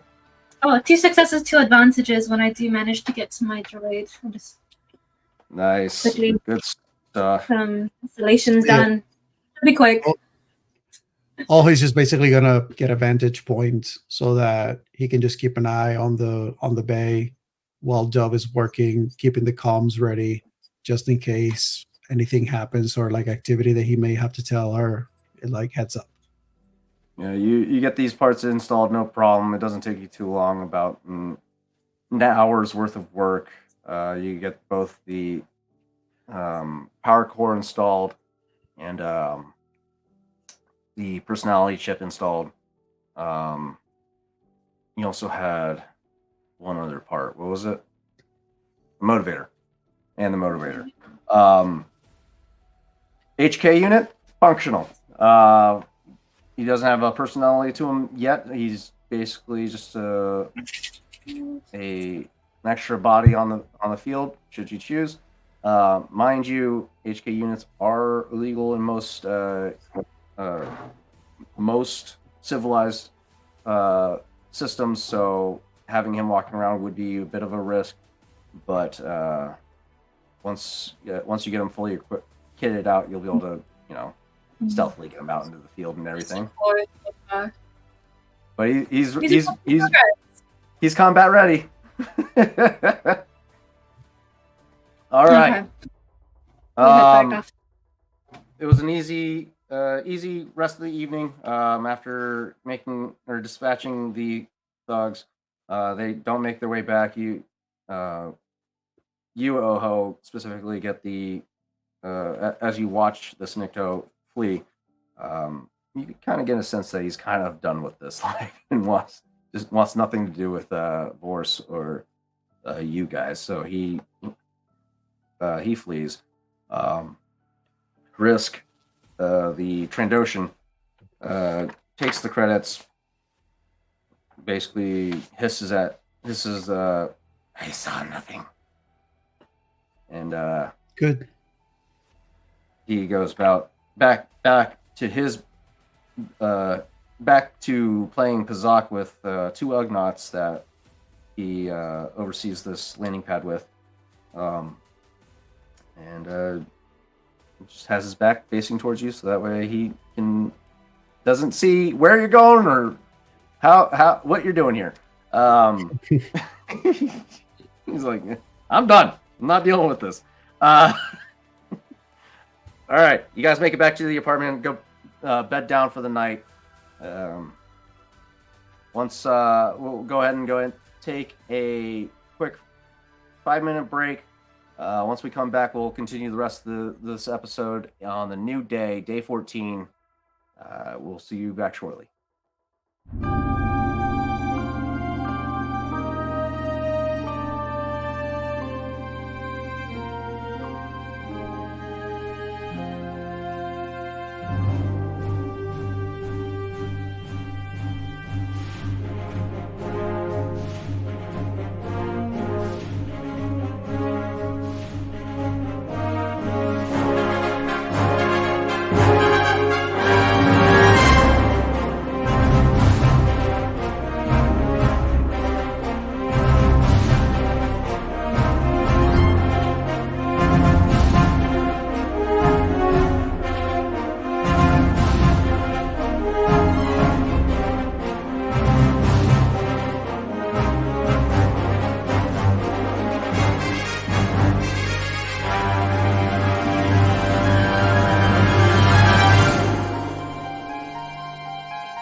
Hello and welcome back.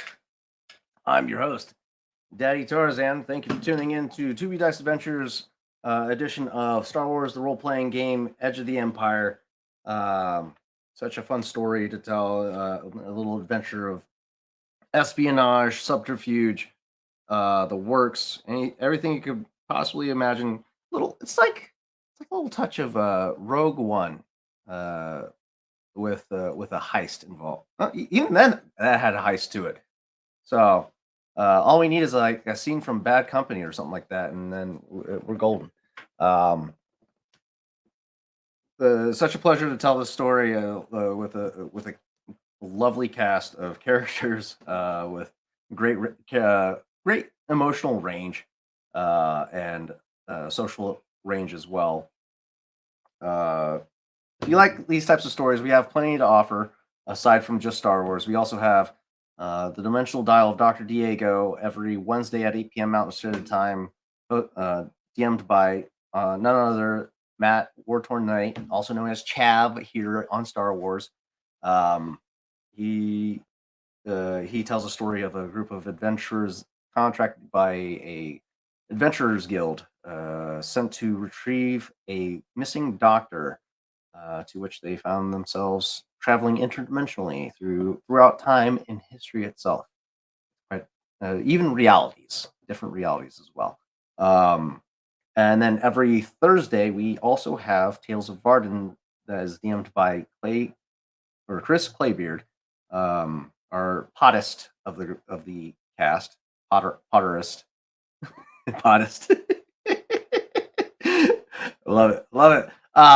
Tales of Arden is a seafaring high fantasy adventure. I play a character.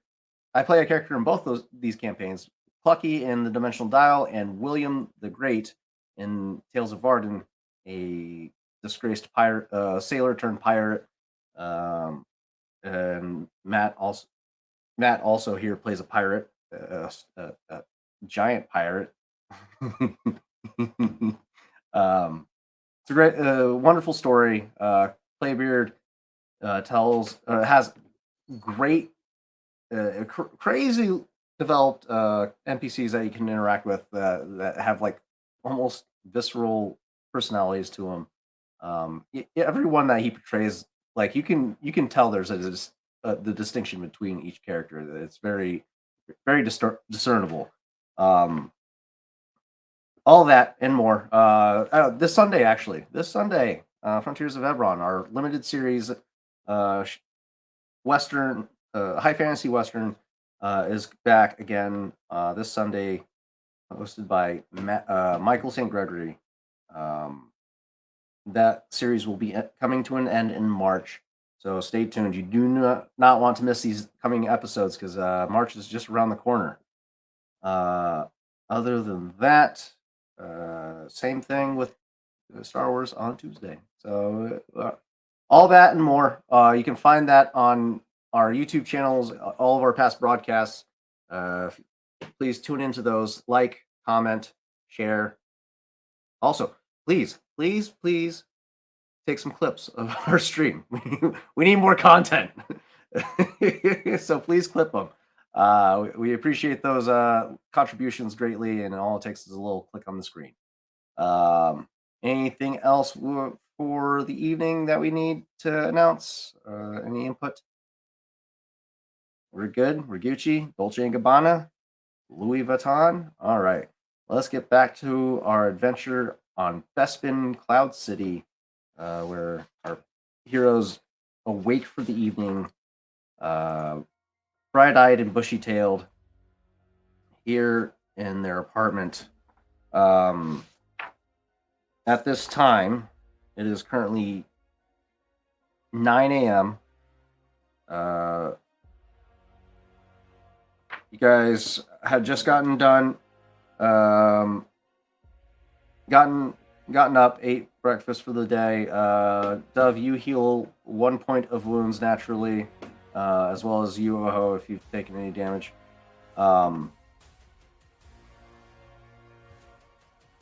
You guys have gotten word of your first off, do you guys brief the party on what occurred at the landing pad just this evening? I can fix that. I look at Dove and go, "What the fuck happened to you?" Both of them have, yeah, like she was more, but both of them would come back with. Got hemmed up a You little know, bit. I ask myself the same thing whenever I see you in the morning. Well, we all know what happened to me. I was born and I was beautiful. So what's your excuse? Behold, Damn. beautiful baby. And I'm Dove eating a breakfast skier, like, So, detour. Detour ended with some guys getting chucked over the side of a landing pad, and we found out a little bit more about Voss, who's, Shen's husband and all that good stuff.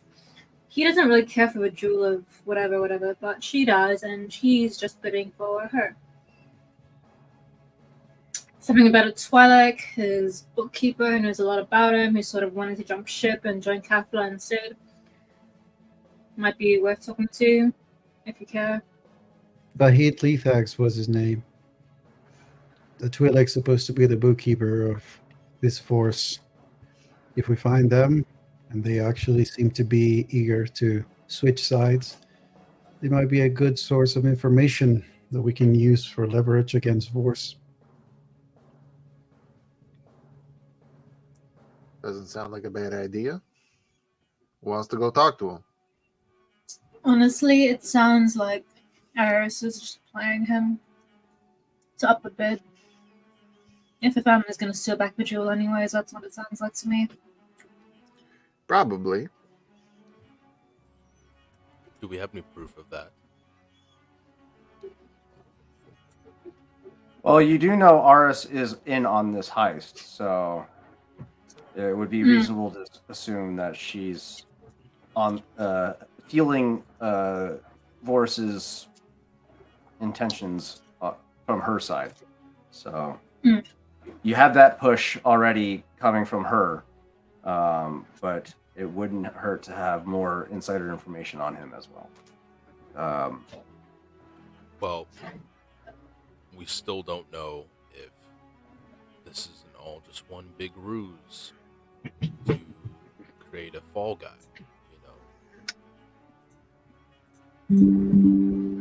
So At this time, you guys get a knock on your apartment door. damn it! I knew I should have trapped that door. Somebody's knocking. What if it's a male guy? What if it's somebody trying to deliver Dove's beauty pup routine? You know what I'm trying to say. It's early. I haven't had my blue milk yet. Is there like a little peephole equivalent on the door? Or, like, surveillance? If you turn over to your hall terminal on the wall, it'll pull up a display, and on that display, you see who's at the door, and it's Talma. She's been absent since you guys arrived on planet. She's at the door waiting for you guys. Wait, well, that was going to open the door. Recognizing who it is. Oh, hello, Dina. Thank you for letting me in. Ah, the Polg's back. Right. I thought you all should know your handler is trying to contact you. I'm here to be that middle, that segue into the communication. And she pulls out her hall terminal or her personal hall communicator and it ignites it, and you see this hollow display. The face, you see a humanoid head, but it's completely scrambled. His usual ISB tactics, they don't want their visual likeness, physical likeness captured on electronical equipment. So anytime they're viewed on camera, the image is scrambled. But instead of the usual scrambled voice, you hear Killbolt on the other side, loud and clear. It's a you get a sense that now that you guys have some level of familiarity, he's fine with you knowing his true voice. Greetings, Co-Atlas. Hope you've slept well. Would like a update, a situational report, if you will, on what you've been up to. Right, Captain. I believe this is your expertise. Yeah, Captain. Oh, it's just like snacking on something, looking at Chaff, just expectantly. Just Pardon the disdain from my all too gracious crewmates here. But, oh yeah, just enjoying some Cloud City, seeing the sights, getting some food, planning, what we came here to plan. So, yeah, we've made some moves to gather intelligence. Not me personally, you can guess that, but we do have a plan in mind. We have the necessary knowledge to enact that plan. We have one more day to finalize said plan, and then we enact the plan. Yeah, so I've noticed you arrived a day early on than scheduled. Well done, Jeff. Can't take all the credit. Quite. I might take all the credits. There's another reason for me reaching out to you this evening. As you know, the ISB has various levels of operations, and we have reports of ISB activity on Cloud City. We do not. I'd rather keep her identity secret from you as to maintain her cover for the time being, but should you find yourselves engaged with her, do not, or should you discover her true identity, do not engage her at any, if at all possible. She is a member of the criminal investigations within the ISB and is there to investigate Morris Grayson. Oh, good. So, mystery prize. If we're ever talking to somebody who happens to be female, they just so happen to have an ISB tramp stamp, then we know not to shoot them in the face or get in the way of whatever they're doing. Question: unless it's getting in the way of what we're doing, It would be What's within your best priority here? interest not to cause any harm to this agent. If anything, just stay out of her way. it would be hard Right. to feel compelled to harm an old lady from Farsnar Shada. I'm getting a sense you're referring to the woman known as Eliza. Would there be anything that you would know about them?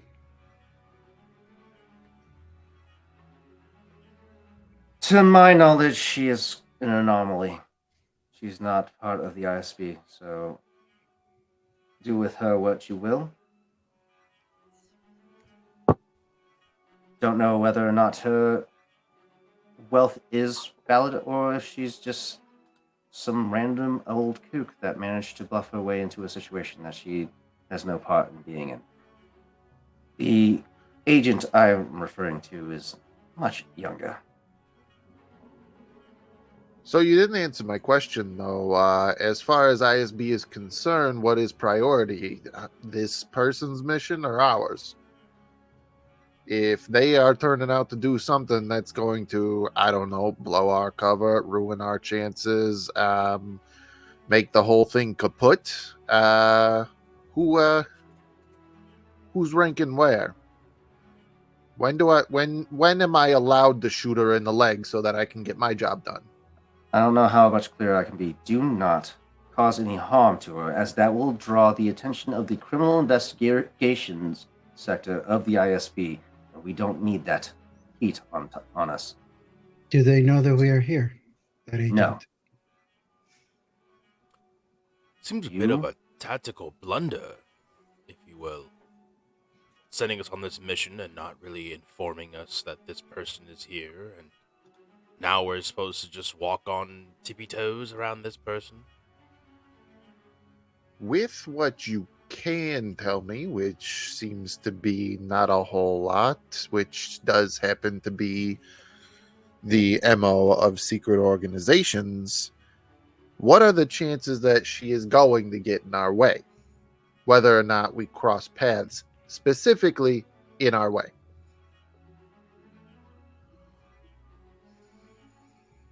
From our reports, she is here on Cloud City to investigate and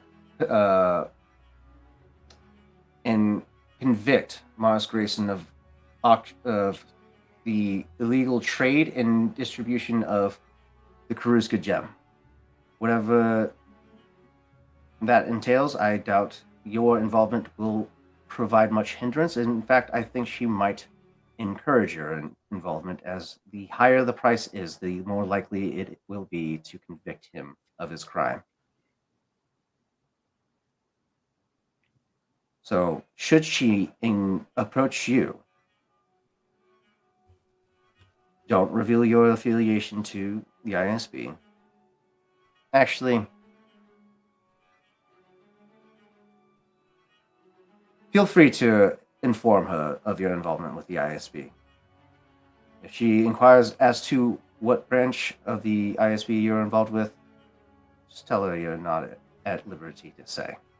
It's a very popular saying amongst us.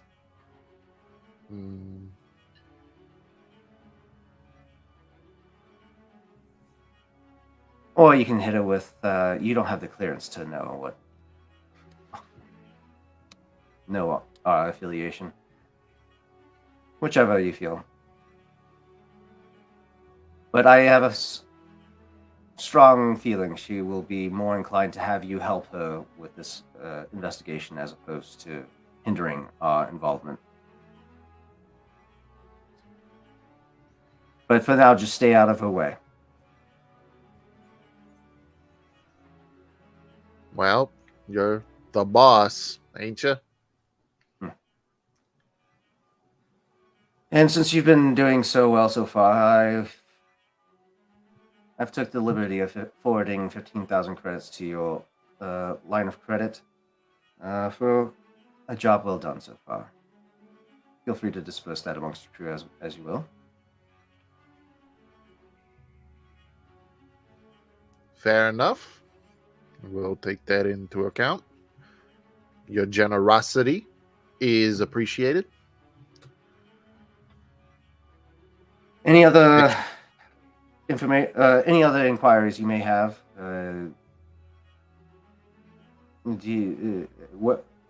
What's your next step in your plan for the evening, morning?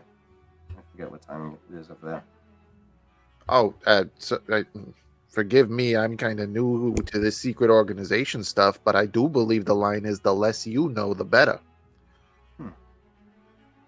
Yes, but I know more than what you would have at your disposal. So if you do need more information, you know where to reach me. Absolutely will if we do require your assistance. Mr. Gilbolt, Sir Gilbolt, Captain Gilbolt. That's Agent. too much. Agent. There we go. It's fine. Captain Yeah. Gilbolt sounds like a bad comic book villain. Agent is, if you don't mind my layman's terms, badass. All right. Well, keep up the good work. We'll be monitoring your progress. Talma, feel free to return to your duties. With that, Talma will hang up the holo communicator. Just looking at you guys expectantly to see if you have any information for her that you would like for her to take on. Thanks for the mail.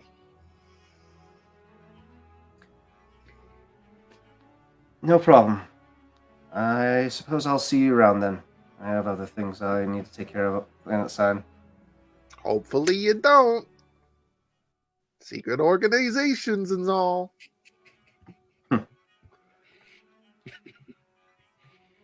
All right, well, see you around, dear. And with that, she takes an about face and makes her way out. Goodbye, Porg. There it is. I will shoot you in the face one of these days. Yeah, we'll see about that. Don't. Not in here. Not in here. This is a nice place. Okay. All right. Maybe later. And she makes her way out the door, leaving you guys alone in the apartment. Raw will pull Oho aside. Brother, what do you think about this? It smells a little fishy. I'm not sure. There seem to be a lot of pieces moving, but perhaps this ISB agent might be useful for the mission. Should they create a different point of attention after the auction?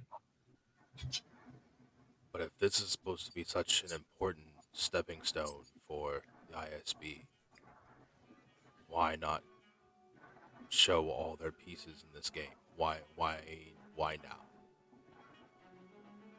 Probably Go ahead. Probably because there are many pieces they don't know what side they are on. I do not think the ISB is as single focused as they would like to be believed. I believe we should keep this in mind going forward, and not reveal our full hand with the ISB. Agreed. But I mean, it's just kind of how these, secret types end up working, especially when they're as widespread. They just, got so many pieces and eventually they start to cross paths. I mean, ain't you ever heard of, those undercover Imperial agents, one trying to go undercover as a smuggler, one trying to do some underhanded spice deals, and they end up shooting and killing each other? Well, brother and I have always worked alone up till now, so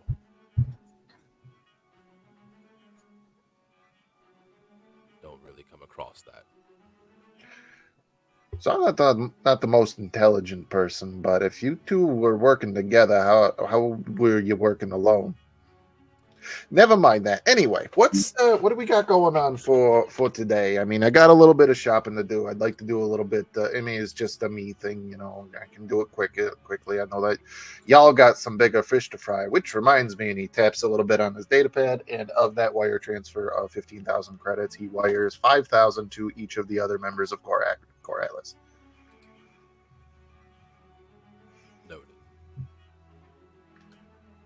5,000. Math.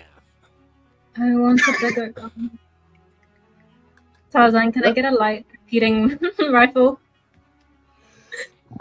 Yeah, you'll have to visit Galt down in level 160 again. Well, actually, you haven't met Galt, so one of either Oho or Rawl, more likely Rawl, will have to take you down to go meet with him to get your hands on that light repeating rifle.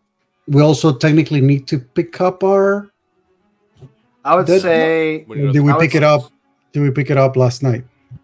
I would say you pick it up last night because it's he would have left it by. The drop box is by the ship, right? Yeah. That drop would have been by the ship. You guys could have. Oh, you guys could have picked it up on your way to the ship last night. Yeah, that's common knowledge. So can we say that they Let me click on did? it, yeah. Yeah. Yeah, so the gear's already at the landing pad with your ship, because you can't really go walking around with all that firepower laying around. But Don't you tell me. so Oh, you there guys are got ways. you guys got your drop and the 8,000 credits that you were refunded for the mishap with the explosives being apprehended. And where was that a green light on getting the melee brawl Oh, the the quartz gloves. Kaizo or truncheon? Kyuzo. It's not a truncheon. It's basically it's. I'll share the link. It's basically they're basically like kind of like upgraded brass knuckles. That they're rarer and more not it's as a rarity beginner. of 7. On investment, it's a rarity of 6. Let's do a quick roll from Galt, see if he's able to Come get on, his hands Galt. on it. Come on, Galt. You can do it. Come on, Galt. There he is. Fingers crossed. Come on, Rarity of Galt. 7. Let me pull up the rarity chart, or the black market chart. Rarity of 7 is going to be a hard. Okay. Come on, 6. Galt. Streetwise, where you at? There you are. 3. Okay, here we go. I'm gonna cash in a token and make that a challenge. You mother. Wow. Never mind. You know Sorry, what? buddy. You know Never what? mind. That's I had fine. to cash in. I had We to cash get- in. We get a light side token in Yeah, I'll exchange. take it. We'll take it. I'll take it. The token, I'm okay with it. Now that he used a token, okay, I'm okay with it.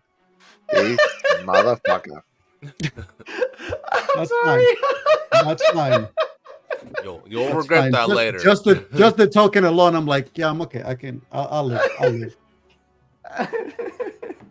I'll say with the rarity or the uniqueness of that type of weapon, yeah, he would have had a hard time getting his hands on it as of like he would have to get that shipped in off world in order to get it, and with the heat that he had accrued from his explosive smuggler getting apprehended, he just basically stopped in all incoming imports for the day, just so he doesn't lose any more inventory to the wing guard. Yeah.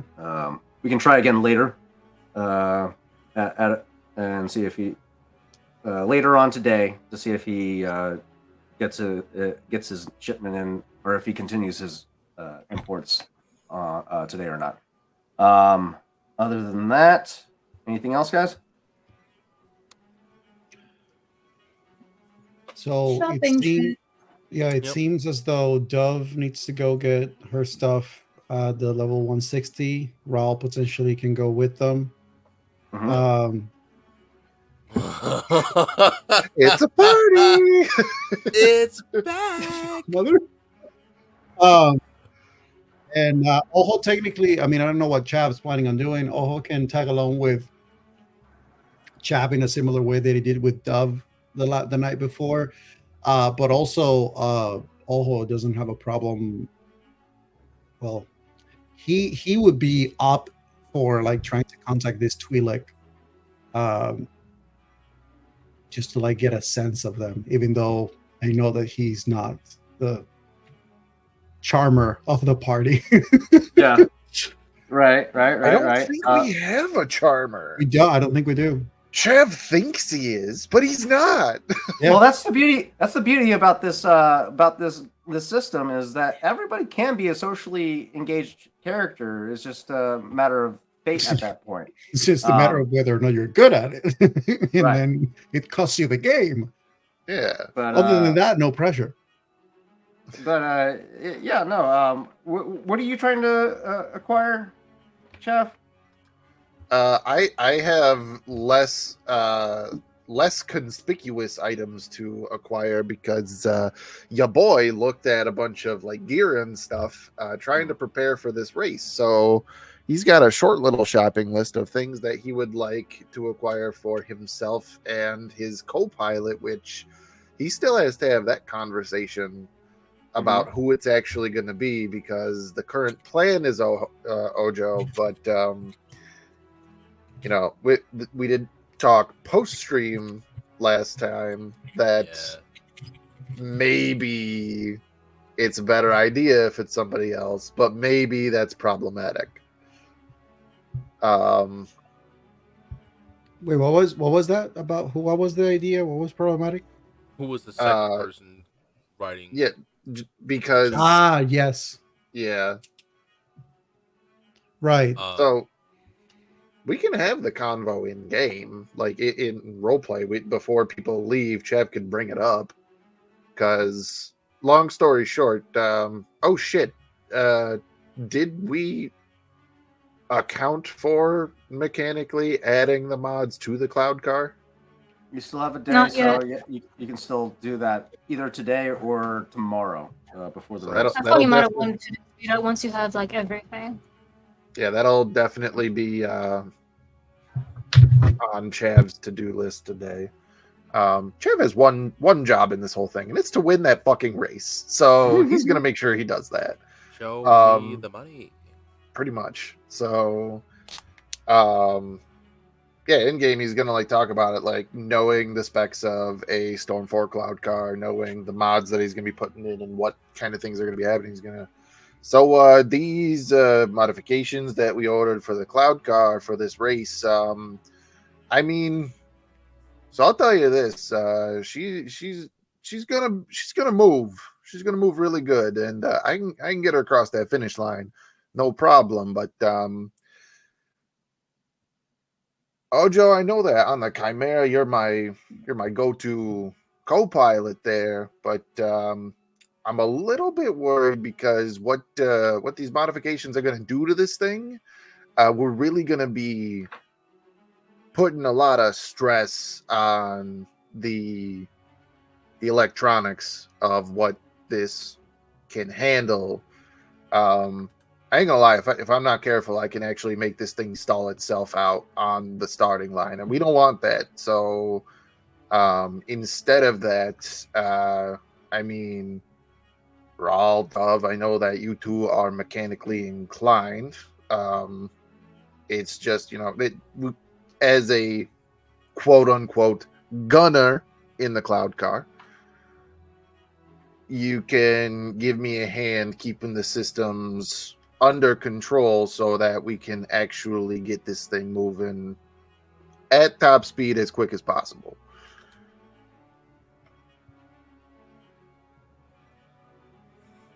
However, problem there is that some people had a little episode the day that we got here. So that's why we've been maneuvering the Cloud City in two groups, which is, you know, myself and Ojo, and then you two bastards. So A helmet can that's fix that. potential. I'm sorry? A helmet can fix that. A helmet probably could, but I mean, after the race, and then when we, you know, go to this whole thing, I mean, yeah, sure, like maybe a mask, but inquiring minds will want to know all the things about the pilot and the co-pilot of the winning cloud car of this race. If one of us is wearing a mask during the race, it doesn't mean that the next person going to the auction has to be the same. Are Dove and Raul the same height? I'm gonna guess. Wait a minute, you said that you were like stocky but just buff. So yeah, let's do it up. How I believe Still, that is wouldn't be as. Why are you asking though? I mean, if someone has a certain skill in the car and another at the gala, Right, but could trade places. the reason with Dove is the same reason with you, that you and Dove were seen. That's why Correct. we're talking about the mask. However, We took care of that I've yesterday, taken last some night. countermeasures, if you will. My cat suit that I have ordered has complete with a mask, so could potentially stand in for the driver if we want to switch out.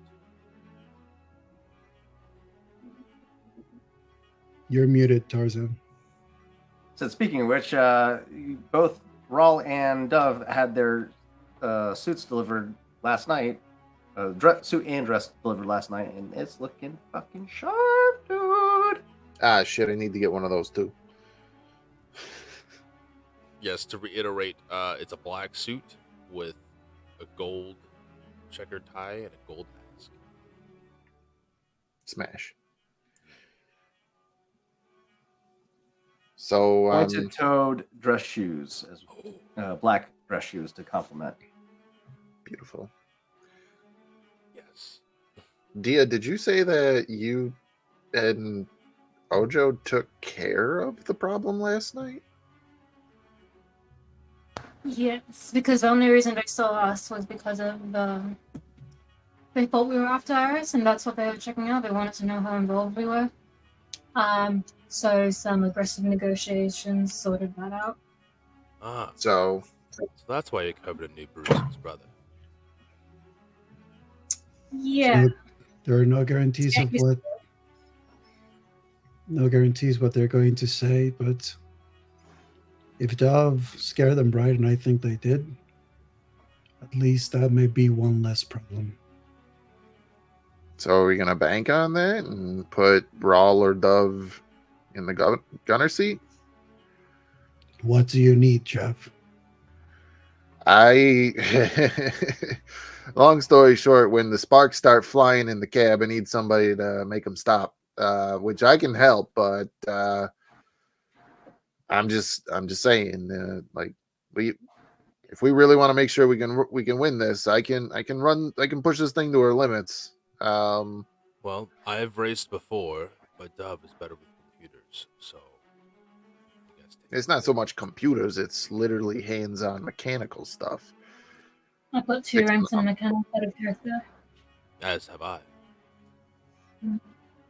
Oh, it's 2 and Did 2 you now? want 'Cause- to? Did you want to attach guns to your? No, was that no, one no, of no, the no, no, no, no, no, no, no, no. With the mods the modifications we're going to put on, it don't matter if anybody tries to shoot at us; they're not going to be able to hit us. We're going to be too far ahead. So, yeah, I mean, that's really the strategy here. It's that we are basically overloading this little engine that we got here. We're going to turn it into a little engine that could, and we're going to be so far ahead off the start. Hopefully, fingers crossed, that nobody is stupid enough like I am to basically try to overload all of the systems right out of the gate. I mean, I can do it. I know I can do it. I ain't had to do any of this for like moving freight, but So put me in a cloud car race, I can definitely do it. we pick either Raul or Dove, and we make sure that Raul and Dove are communicated through a comm link. So whatever one of them is not as proficient as, the other can help. That's not a bad idea. Yeah, I can do that. All right, then I suggest we put Dove in the seat, and I'll run interference if need be. Yeah. It'll also be a little less weight on the car. No offense, Raul. You're just a little more than me. Was that a backhanded compliment I heard from you, Dove?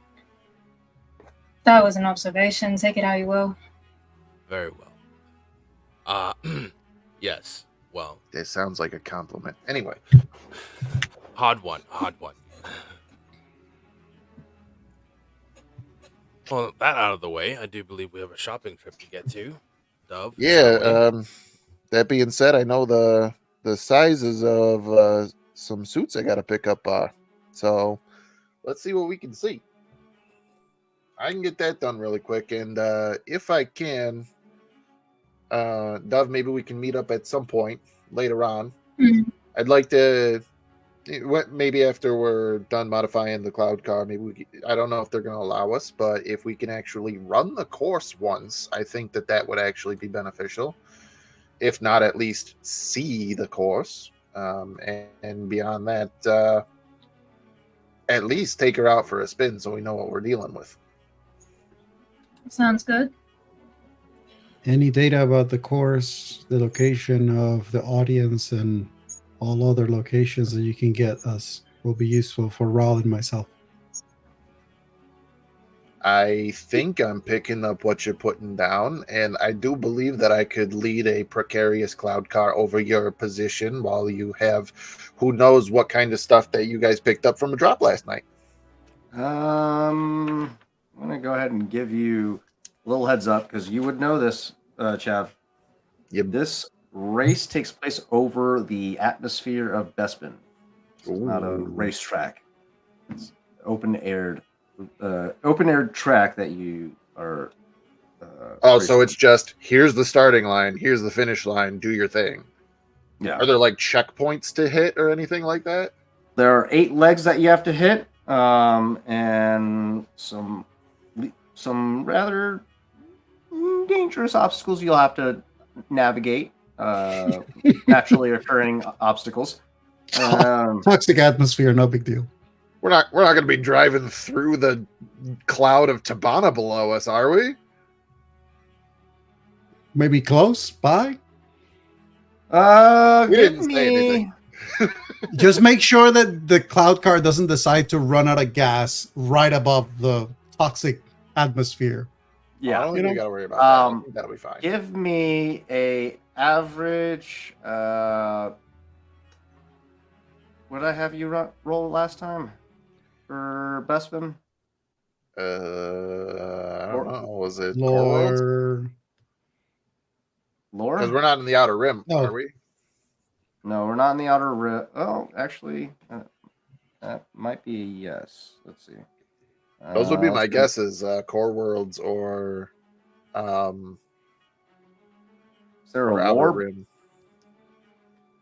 Lore? Lore? There is lore. Lore's more of like legends and stuff like that. This is more of understanding the racetrack itself. So I'm thinking it's going to be. Of all the things that have been brought up, I would have the same check. Or like the same dice pool. All right. Do a average core worlds check. If it's the same as your outer rim check, either way. Might I have a boost die since this is related to my field of study? Yes. Yeah. Oh, is that what did you just roll that now? The 2 threats? Yep. Okay. We just need a success, guys. Here we go. Hey! There we go. Nice. Good stuff. All right. Yeah. All right. Get ready to take notes because you are going to recall every obstacle at this point. Wait. Okay, I'm ready to take notes. Actually, so the obstacles do change every year cycle. Are there like common ones? But the usual threats remain the same. Okay. What you can remember there are some encounters with Tabanak. Can I get So spelling? Tabanics are Tibannuck. These are these are creatures that naturally feed on Tabanic gas, and they are constantly flying throughout the atmosphere. Generally looked upon as simple creatures somewhat akin to Minox. At least one notable sentientologist has presented compelling evidence to suggest that Tabanic are a sentient race. Although the city's current Baron administrator has ended the administrative bounties on Tabanic kills, Imperial law has refused to recognize the creature as intelligent, and thus several independent sources continue offering bounties on them.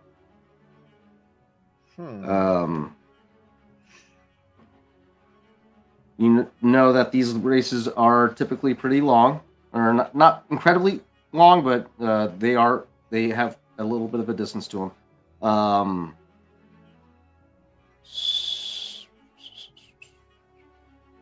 The next biggest issue you're going to be facing would be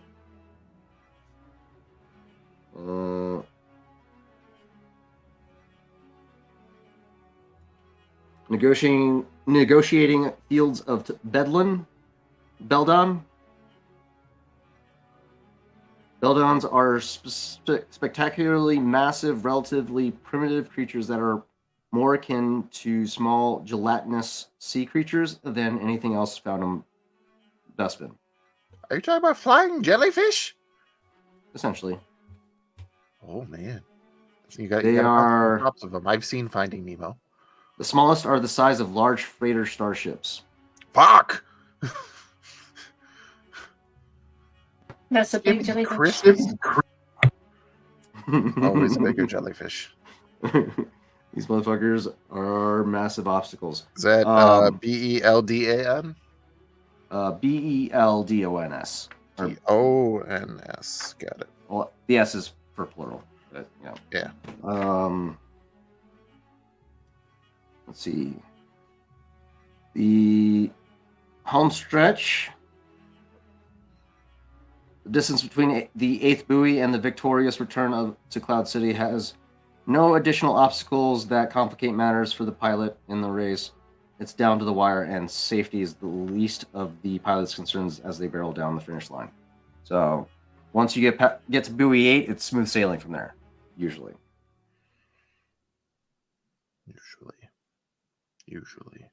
Okay. And that's what you can recall from the past. Actually, you also. No, we're gonna save that. Yeah, you still. That's all you can recall from the previous races.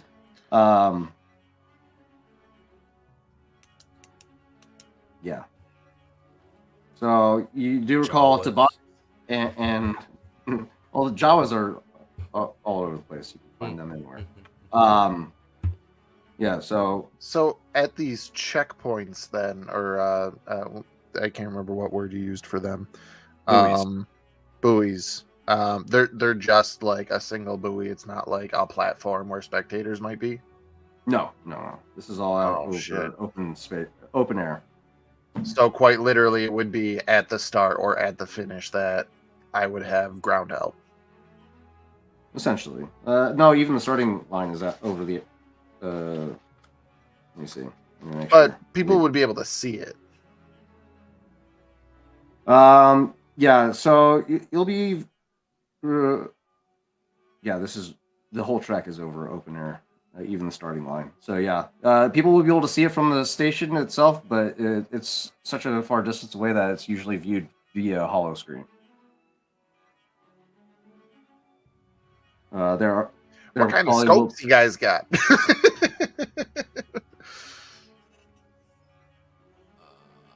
Just some macro binoculars. I don't think that's gonna work. Yeah, it sounds like if we were gonna actually post you guys up, we'd be parking the Chimera like somewhere in the atmosphere. Which I think we might get in trouble. Rawls done some stratosphere drops before. The only way you'll be able to that you can the only thing that you could possibly think that would bear any results is if you sabotage cars prior to the start of the race. I'm not above that. Well, I mean, a certain hut. Chev probably, yeah, Chev wouldn't Jeff wouldn't think that he would need it. He'd be like, no, guys, we're good. I mean, I think I mentioned it last session, but I don't know that we have the information of like Oho wanted to see if there was a way to get an information on like who are the people racing. Yeah, find out which ones are lactose intolerant and take them out to ice cream beforehand. I mean, if I go visit this Twi'lek person, maybe they might know something. They might know. Keep an ear out about the huts on the subtle racer that they've got. The what? The what? One of the racers we know Is doesn't from- really yeah, care is for from- racing. yeah. You do know that some of the race that one of the racers for sure is sponsored by Caltho. Right. Yeah. Keep an ear out for information about him. Go ahead and roll me average. You want to do streetwise, or you want to look them up on the Hollow? On a Hollow terminal. Either way, it's going to be an average difficulty.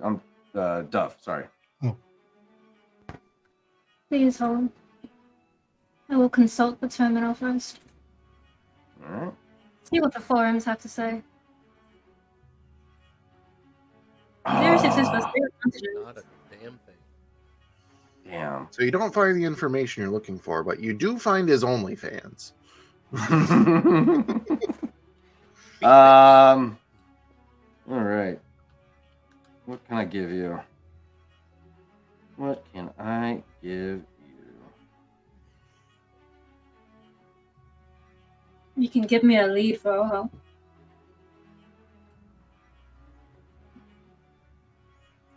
In what regard? What would you like? What kind of lead would you? Maybe Right. there's not much about him, but there's something about his usual whereabouts, his usual haunts. Okay. You actually pick up a sighting, a fan sighting. Somebody's a huge fan of the carbine, and has recently spotted him at a casino as of today. They spotted him early this morning, making his entrance, probably recovering from a night of heavy drinking and fighting. But he had just entered a casino. Which casino do we want to call? High profile. Let's see. Let's take a look at some of the casinos on this world real quick. We're gonna pick. You see that he was spotted at the Paradise Casino, the casino in the Plaza District. This was Kalfa or This is the Carbine, the racer sponsored by Caltho the Hut. Got it.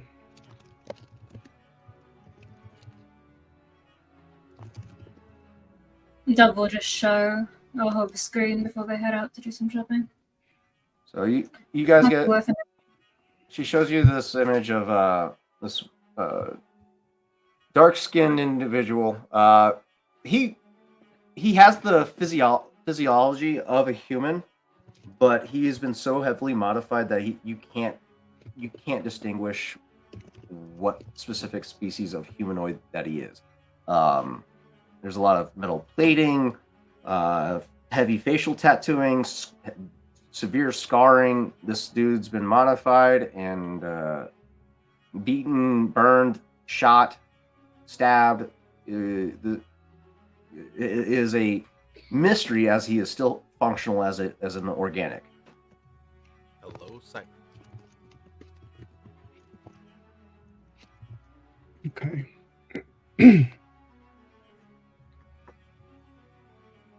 Noted.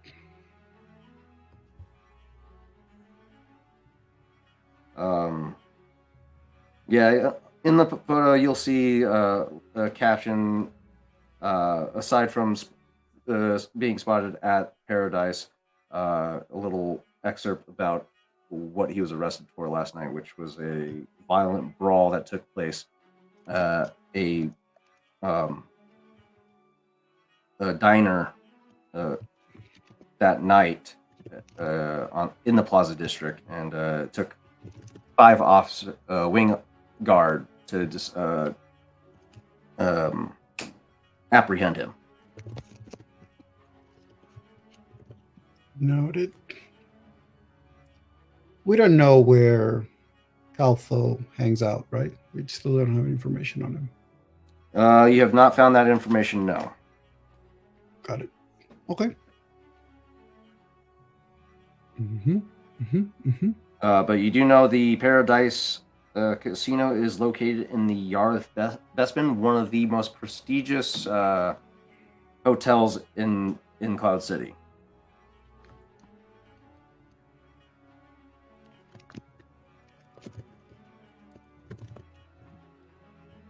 Yarth Bespin is a large complex including a drum-shaped tower above the plaza and extending several levels down into the floating home facility.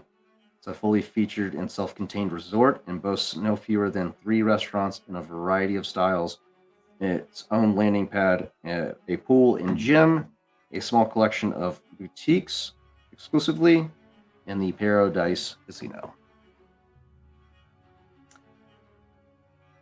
Some of the wealthiest people typically stay here. The resort is typically no less than 400 credits per night per person.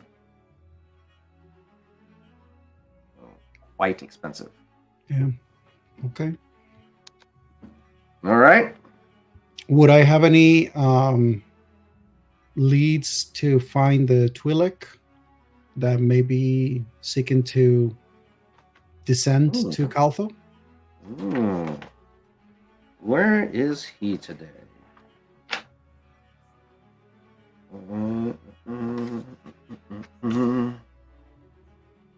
So, pull him up real quick. Come on, work with me, pages. All right.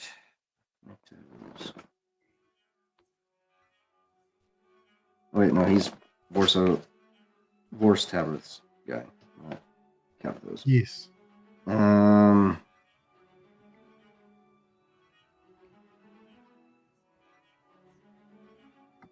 Syndicate, blah blah blah, emboldening the. Okay.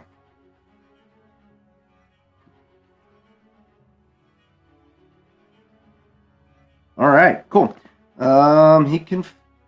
He's found with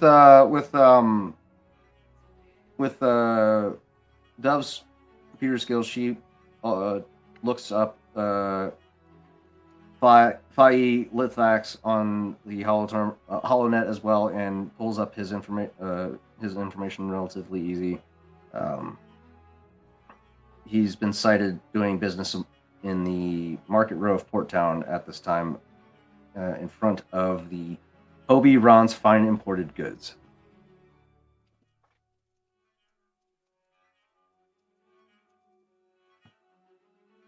So you said he's doing trade? Yeah, he's currently doing business there. At Port Town by the Oberon's Fine Imported Goods? Yep, Market Row of Port Town at Hobie Ron's Fine Imported Goods.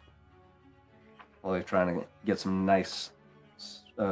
nicer clothes, or something of that nature, or some exuberant wines, stuff that you can't find on Bespin usually. Okay. All right. Cool.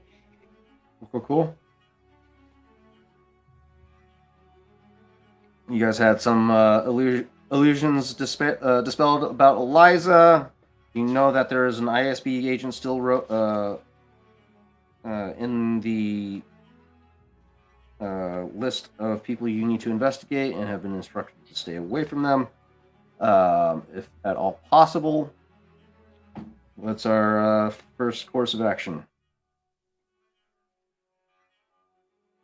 I know that Rawl and Dove are going shopping, and Chaff is Okay. going shopping, and Rawl wants to pay a visit to the Twi'lek. Gotcha. Potentially, probably take the visit to the Twi'lek before he goes to the racer. Gotcha. All right. Let's start with Dove and Rawl. This will be a relatively easy encounter. You guys make your way, part ways at the turbo lifts, and make your way down deep into the depths of Cloud City, all the way down to level 160, the very bottom cesspit. Rawl helps you, Dove, navigate through the Undercity. Rawl, you spot the same kids that you and Oho had encountered before. The human kid, the human boy, spotting you out, not seemingly trying to hide, but you get a sense that he's essentially playing lookout. Raw's gonna walk up to the leader kid. Okay. Hello, young one. Any news? What's the word on the street? You again, what's up? Nothing much, man. Newsworthy. I'm sure you heard about the goods bust that took place earlier yesterday. Well, late yesterday, I should say. Yes. I did, in fact, hear about that. Yeah, quite unfortunate, especially given that, from what I hear, you had goods in there. Now it's in the hands of the Winged God. How do you feel about that? Oh, you are good. Mhm. Well, that's, So I've been told. it's only a minor setback. It's fine. Who's this lovely lady that's with you? Oh, the lovely. Yes. Look Well, at that, someone with manners. this is Dove. Oh, Our well, hello. resident computer expert, Hello, if Dove. you will. I am certainly pleased to make your acquaintance. Name's Tay. Nice to meet you. Nice to meet you, kid. Do you happen So what to can I know do where for they- you? Do you happen to know where they took these goods by any chance? Probably back up to the surface. Sky side. You ain't gonna find it down here. It's a shame. Or you planning on busting into the Winged God's office, get your shit back? Well, there's no point in that. I would need more gear just to do that. That makes no sense. So it's a Yeah. lost cause. Definitely a suicide mission. Would you happen to know where we could find more of the same type of goods, other than the guy that you told us before? So I do know of other people, but if I, direct business elsewhere other than my benefactor Galt, that's my hide. And trust me, Galt's an upstanding citizen. He'll do right by you. Yes, he's done right by us so far. But for the mission that we have to go do for our bounty benefactor off-world, we need some type of gear. And if we can't get it here, then it's going to be hard pressed off-world to get it again. Well, if you want hard to come by gear, Galt's the only guy that I've seen successfully get the explicit gear that is hard to come by. You can try your luck with some of these other smugglers, but I'm gonna tell you right now, their reputation ain't as upstanding as Galt's is. You'll be taking on some additional risks. Yeah. don't want to make a trail. Well, thank you for the information, friend. He'll toss him like 20 credits. You and your brother are real generous. Appreciate it. You need me to take you to Galt today? He's it's early as shit, but I never known Galt to turn down a business opportunity. I matter remember what where his the hour. shop is. Oh, no, that wasn't you his can- shop. That was a restaurant, bud. You think he operates in the same place every time? Well, lead the way then, by all means. He looks over to Dove. This guy usually do business in the black market. Is he new? I wish I could answer that question for you, but beats me. All Better right. on Sunday, I guess. Well, I won't lead you astray. Just follow me. Stay on my tail. Don't look any of the Trendoshans in the eye. All right. The Trendoshans. Yeah, the I've had a nasty few ones. business dealings with them myself before. Lead on. Let's go. I'm so tempted to have you roll a deception check on that one. I mean, Funny, you can do it. Deception. What do you mean? Those are his enemies. listen. One's been coming up at him. Actually, I would. I'm tempted to have you roll a charm check, but no, we'll roll past it. So yeah, he leads you through the Undercity. Again, the air is noxious down here. Very an unpleasant experience, but Raw, you're no stranger to it. Dove, I mean, I would assume don't choose to frequent this type of environment all that often unless you need to. You guys make your way through this and come up on this modest apartment. It's some would say it's a halfway house type of style place, and the Trey turns to the two of you, just holds up a finger to his lips. Just hang here. Don't want me, showcasing his whole abode to a lovely lady and you. Lead on. You're the young master here. He goes in quietly, goes to knock on the door. A couple minutes pass by, and you see Galt, the Deveronian, in a completely different attire than what you were expecting. In robes, a bathrobe of sorts, a little used up, dirty-ish, patchy.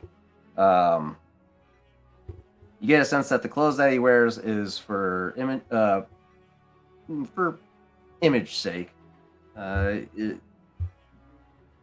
Luxury life down here isn't all that luxurious, and he puts a lot of expenses into his personal security and importing goods and whatnot. But he as he's walking out gives a big stretch, sees the two of you, and a smile lights up his face. Ah, good to see you again. And you brought different company this time. I have friends in many places. You call this high? I said many. All right. Well, what can I do for you today, my friend? Dove, I believe you have a list. I was sort of in the market for another gun, bigger one, a repeating one, if you catch my drift. Not the easiest to come by, but worth a shot. Yeah, I think I can help you with that. I just gave your friend's brother, was it?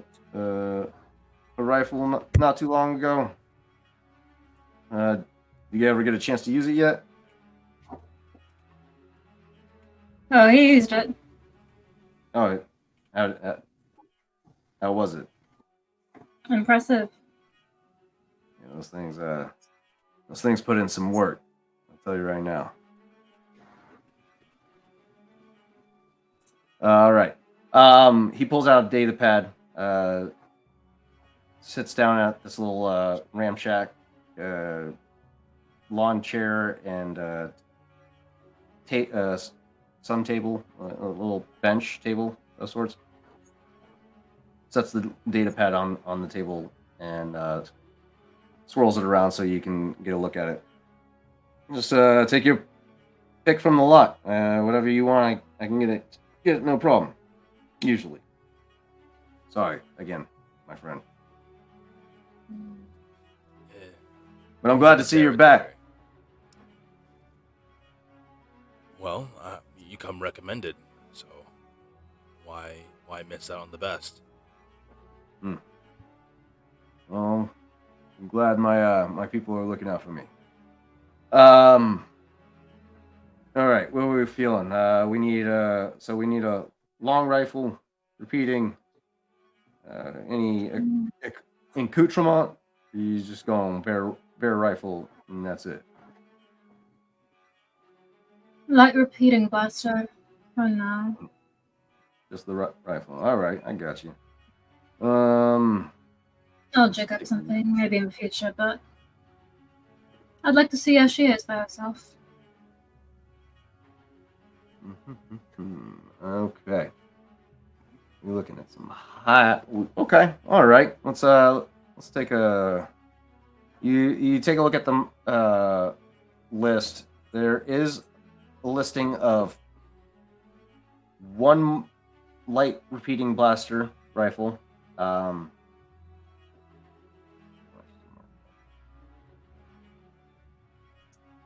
It is. Oh shit! I sold it way cheaper than I was supposed to you guys. Oops.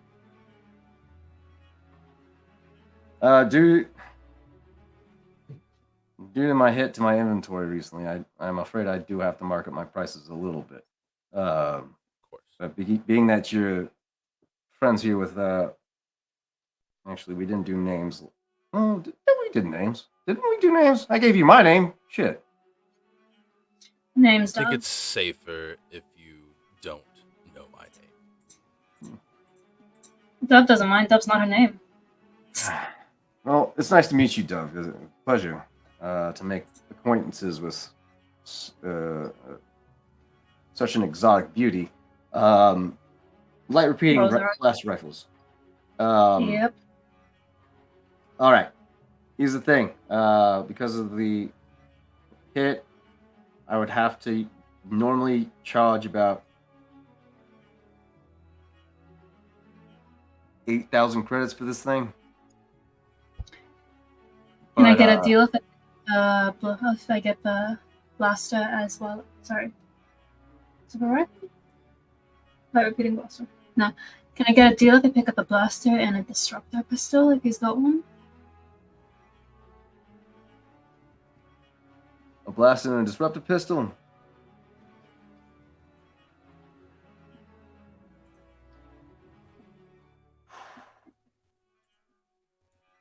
All right, so that's usually I would charge about 9,000 for the disruptor pistol.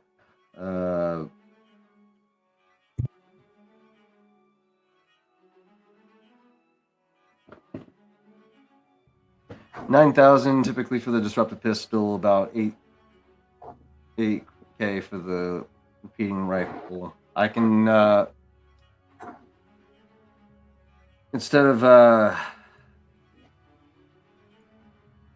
can mark it down half. I can mark both down half price, since you're an acquaintance of Mr. Mystery over here. It's a mystery. So how much would that be, Taza, in total? 9,000 half 45,000 4,500 plus 8,000 8,500 for the two. That sound ideal? Shit, that was Sounds easy. I good. love it. I mean, sorry. Pleasure doing business with you. I'll get this shipped up to you. The same landing pad as my friend Raul here. Mystery Man. I'm That's sorry. about right. What did you say? Hmm? You said a name. Oh, you didn't think you're the only people that could get information on people, right? Interesting. I'll keep that in mind. Look, you got your connections. I got my own. All right. I'm sorry. Didn't mean to let Very that slip, well. but now you know I have some secrets of my own. All right. But yeah, 8,500 business concluded. You want the setup sent up to your ship landing pad? Wait, we did dead drop last time. You want the same dead drop, different one this time? I Same mean, is if you fine. got it in stock, I can take it now. Or you want to take it from? Are you planning on going out?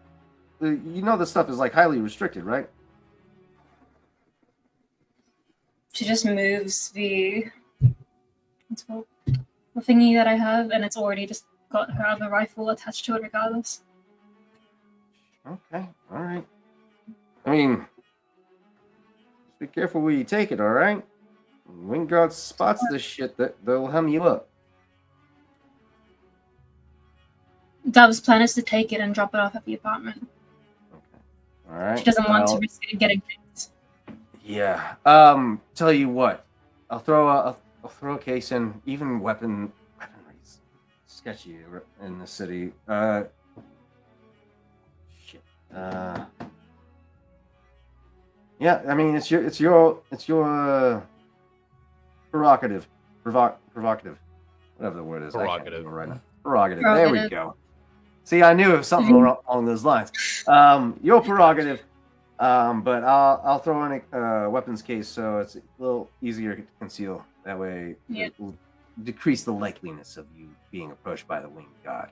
Granted, it's still an oddity to see somebody walking around with a weapons case, but not as odd as walking around with a blatantly illicit weaponry. And he'll let out a sharp. He'll run inside real quick, and you just hear a tussle, like the clamor of metal being tossed around, like what sounds like pots and pans, doors being slammed open. You'll see like a steel tin roll out the door of his apartment, and he comes hobbling out with this large rifle case in one arm and a little blaster case in the other. Sets it up on the table in front of you. Here you go, miss. One blast disruptor rifle, or one light repeating rifle, one disruptor pistol. Above the table, do cellos exist in this world? In Star Wars? The instrument? Yes. The instrument. He's looking for a cello case, so it's discreet. Is that the idea that I'm getting? Yes. An instrument case. Yeah. I mean, you can get instrument cases all over the place. I'm sure there's something that akin to a cello in Star Wars. Okay. Dove will, Raw will turn to Dove. I think I have a different type of case in mind. We could try to shop around and find it. Sooner the better.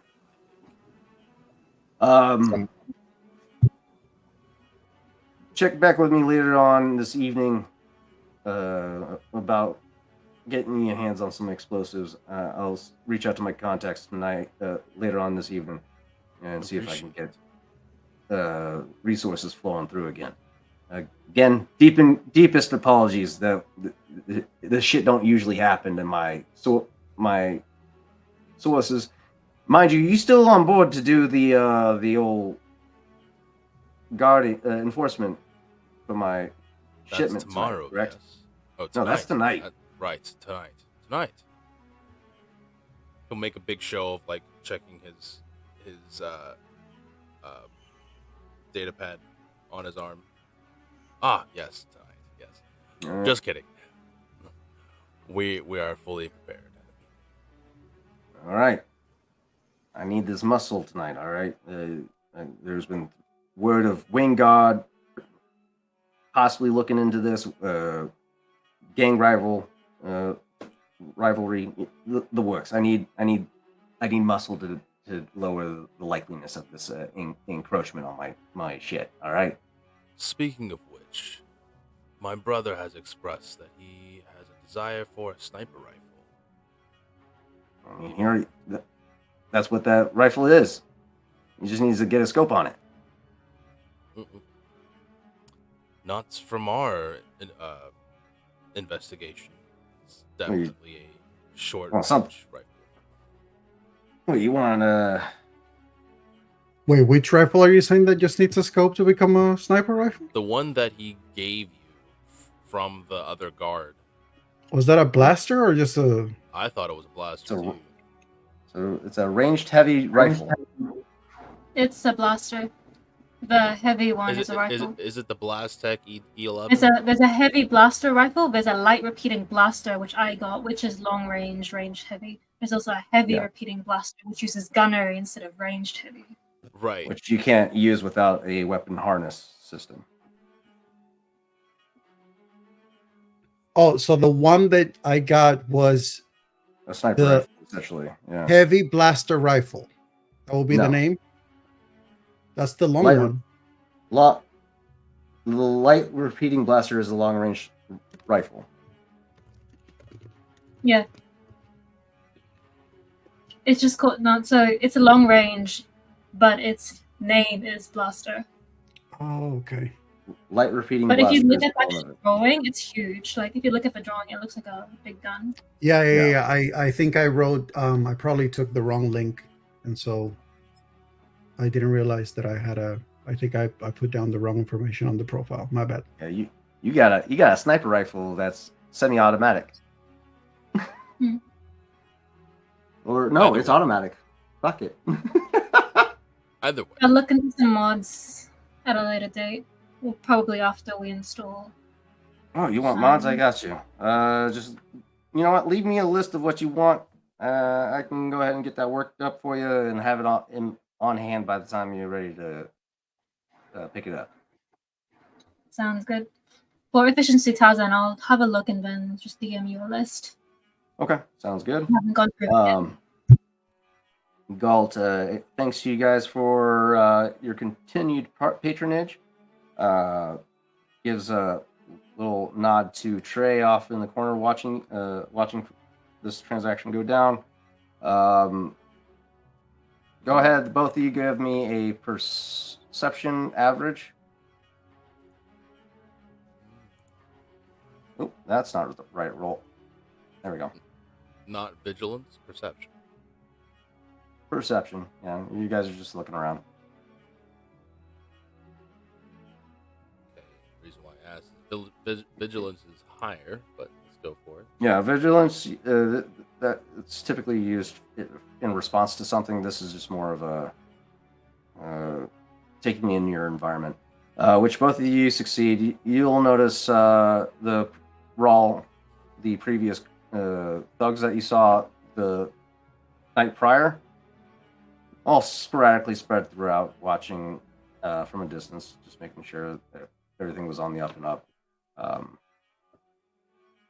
Yeah, they just they're just watching you guys, making sure everything, there's no funny business, especially after what happened last night with his shipment. Raw will actually give a bow to one of the closest ones. Just, I see you. The Barrowbell just continues watching, stone-faced. Get a sense that he's probably tired and was alerted to wake the fuck up quickly because there's business going down.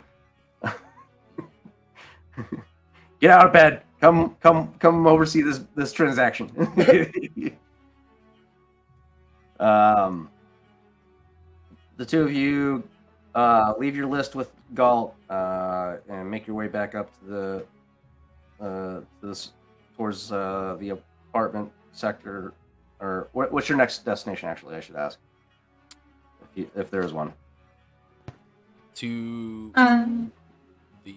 the place to get the schematics, the floor plan. Ooh. Ooh. Okay.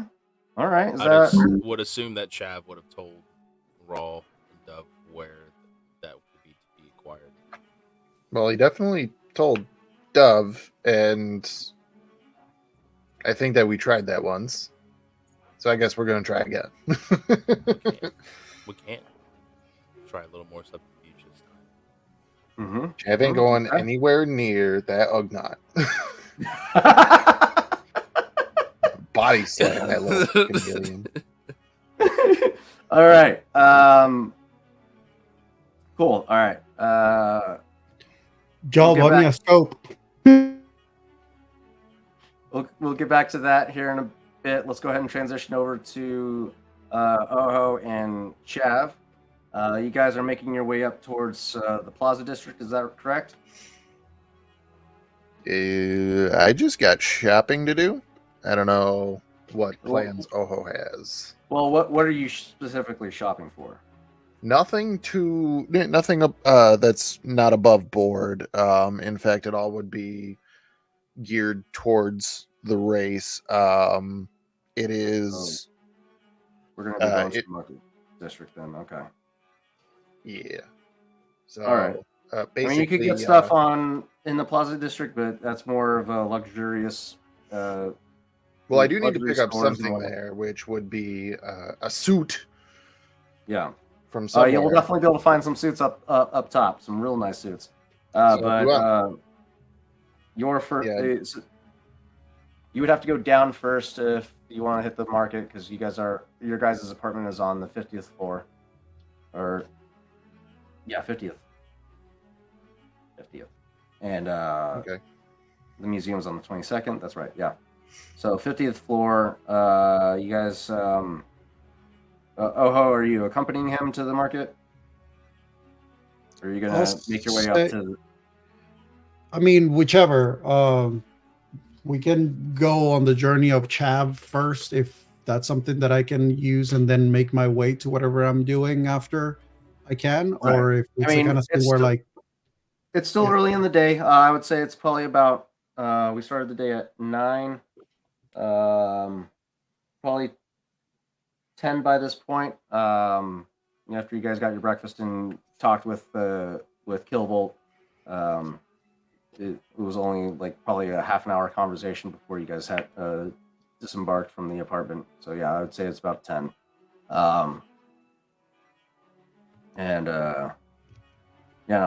So yeah, stores would be opening by this point.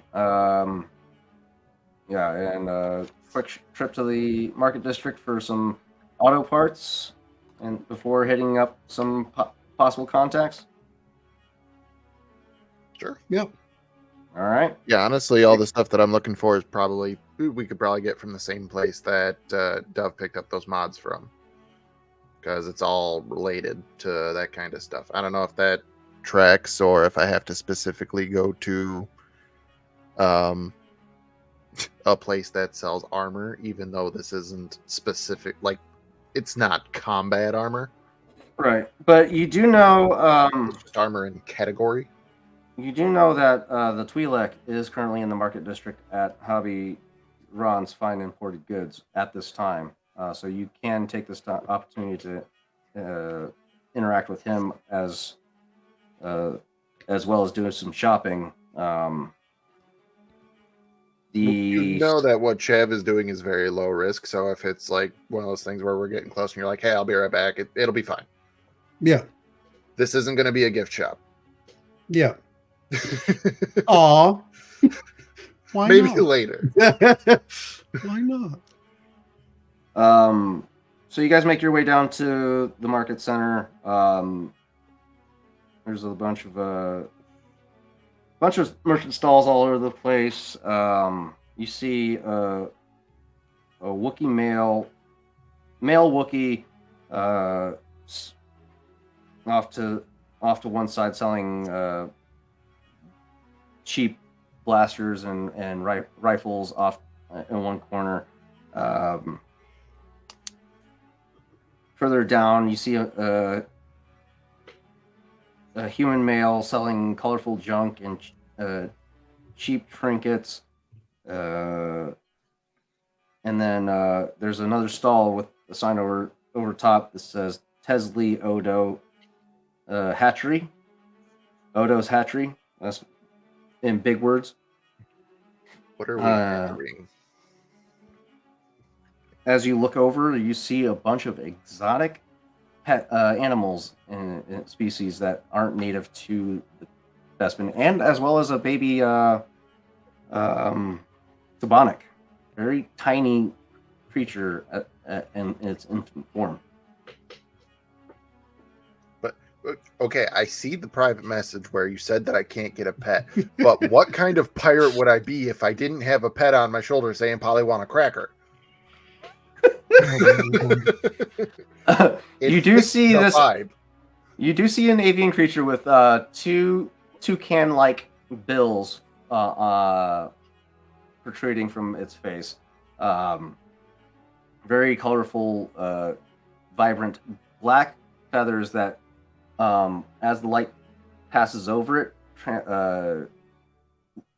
gives off a radiant shade of green. Spider-like eyes. And I'm sorry. Massive say bird claws. Bills, plural? Yes, it has Bills two or massive beaks? beaks. Yeah. Okay.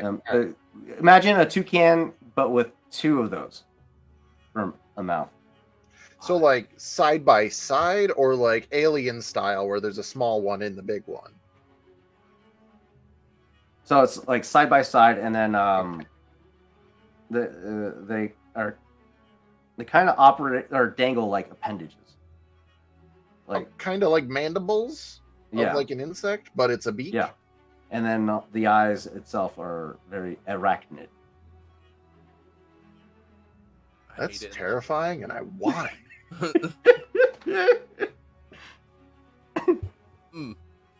Maybe on the way back.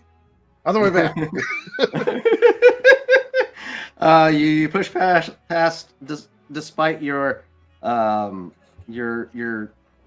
the urge to acquire such a rare and exotic pet, as a Rhodian female holds this terrifying avian creature in front of your face, like, take it, yours, 300. The avian creature in question. Yeah. Do I know? Would I know anything about this creature? It's a very exotic, very very rare creature. So I would probably say, well, let's leave it up to chance. Exotic from where? That's why I'm asking. Right. Let's leave it up to chance. Let's do a formidable. Let's see. Can I also make this roll? Absolutely. Everybody, anybody that sees this creature, you can make this roll. Let's do a formidable zoology check. Oh god. Zoology? Do they or xenealogy? Xenealogy. Yeah, we can do xenealogy. That's not. There's nothing's gonna happen with this. Oh, 2 failures and 4 threats. Don't worry about the threats that don't really factor in. Oh, so close. So Damn it. close. Don't I meet it, beat it? damn it! Damn. You guys have no clue. Right before I clicked it, I was like, what if instead of me rolling, I just give a boost die? Because then it would have been a success. Yeah, there's no point of like rolling because it literally that's all the dice that I have. I would need to have an extra die to be able to like succeed at least one over that. If you would have cashed in for a proficiency, you would have had a chance. No, I'm not for that. Not for this. You better not touch those dots.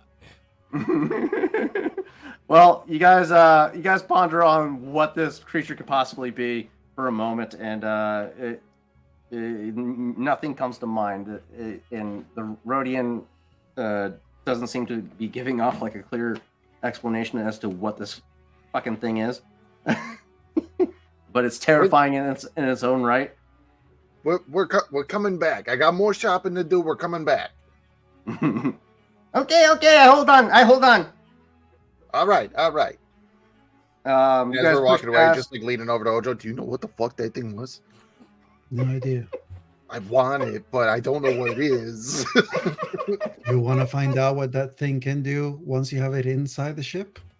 No, but I mean, I don't know, man. It's calling to me in a very strange way. You know, not that strange. Get your mind out of the gutter. A different kind of strange. You know, there were some creatures I used to see when I was growing up. They loved using webs. I found myself many creatures with it that found themselves trapped in those, no longer having internal organs.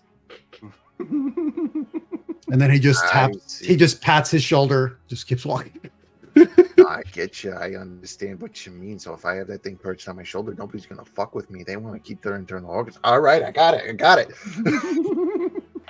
All right, you guys push past a Bothawi jeweler's stall.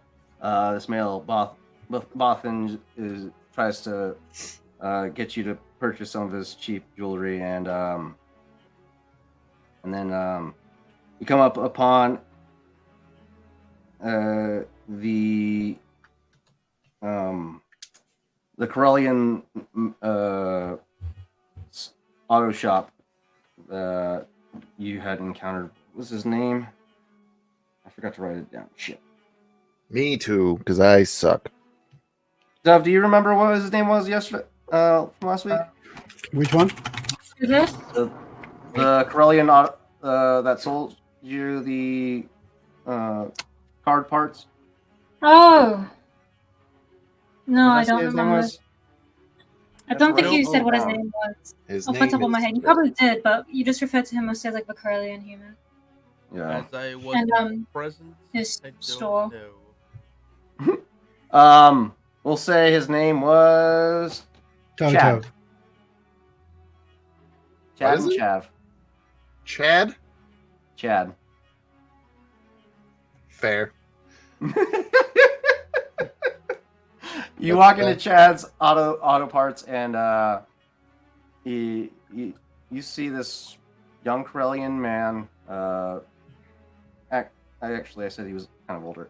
Older Corellian man was with grayish curly hair, dark skin, very friendly demeanor, and he spots you walking in. Welcome to my shop. Thank you for choosing Chad's Auto Parts. Can I do you a service and find what you're looking for? Well, by gosh, I hope so, or else I came to the wrong place. So let's give it a shot. I need some equipment. An associate of mine actually picked up some modifications for a Storm 4 Cloud car recently, and had a feeling that this would be the right place to come to. So, was kind of wondering if I could maybe get a hand on a pair of mechanics utility suits, if you will. Tarzan, I will drop in the chat because I don't believe that this is in the core rulebook, but we've been using things from this website. Homebrew, baby. Rarity I of don't 3. think it's Oh, yeah. homebrew. I think that it's what's it called? Expand non-core content. You know what I mean? Yeah. Yeah. With Bestman's +1 rating, it brings it down to a 2. That would be an easy check for him. Let's see if he can find it. Let me find a Corellian man to. Looking for 2 of them if I could. I'm gonna need a large, and he's gonna turn to so what do you think? That was a small, extra small? What's I don't know. I just know that I'm a large. What would Dove be? Small. Small. We'll roll the dice. Let's go with. We're just gonna go with the same smuggler for Galt. Easy streetwise. Let's see.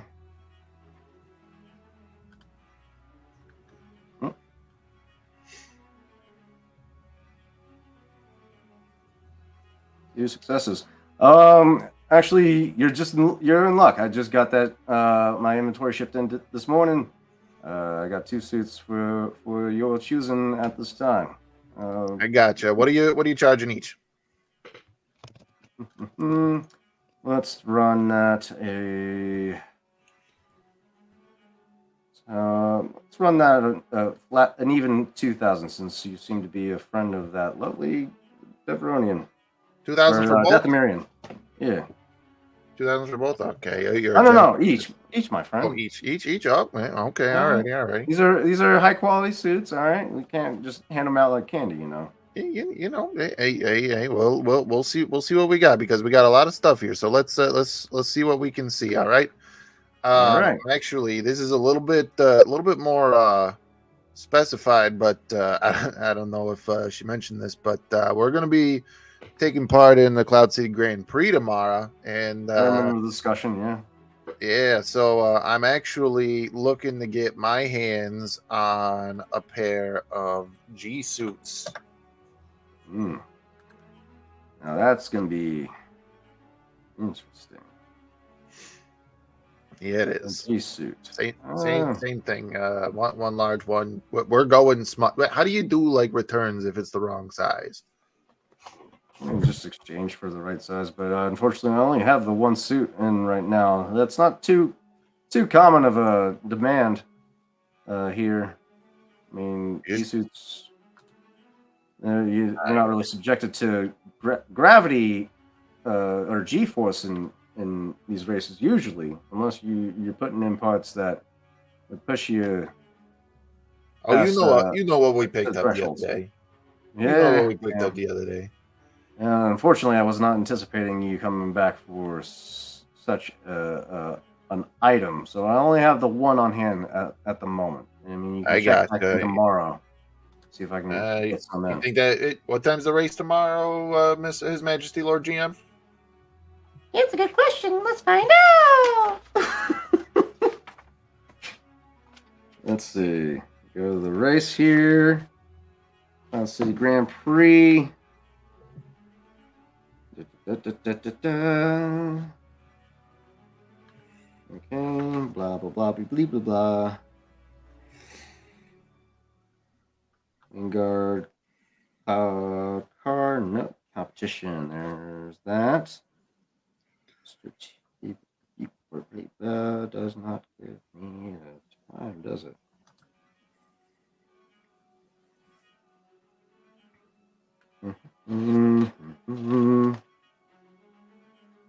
Yeah, it doesn't give me a time, which is strange. We'll say these events that are typically going to be staged around the most active time of day for the maximum chance of viewer engagement.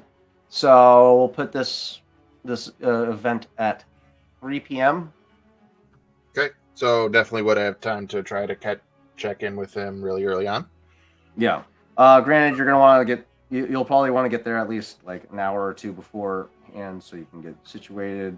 Right. Position in the race. So this is how Chav will, I mean, are you for sure gonna have it tomorrow morning? I can't make any promises, my friend, but I will do my damnedest to get this get another suit in a timely manner. How about this? Do you know somebody who's like, maybe somebody else in the business that's got one, and I'll toss you a finder's fee on top of whatever I'm paying for everything else today.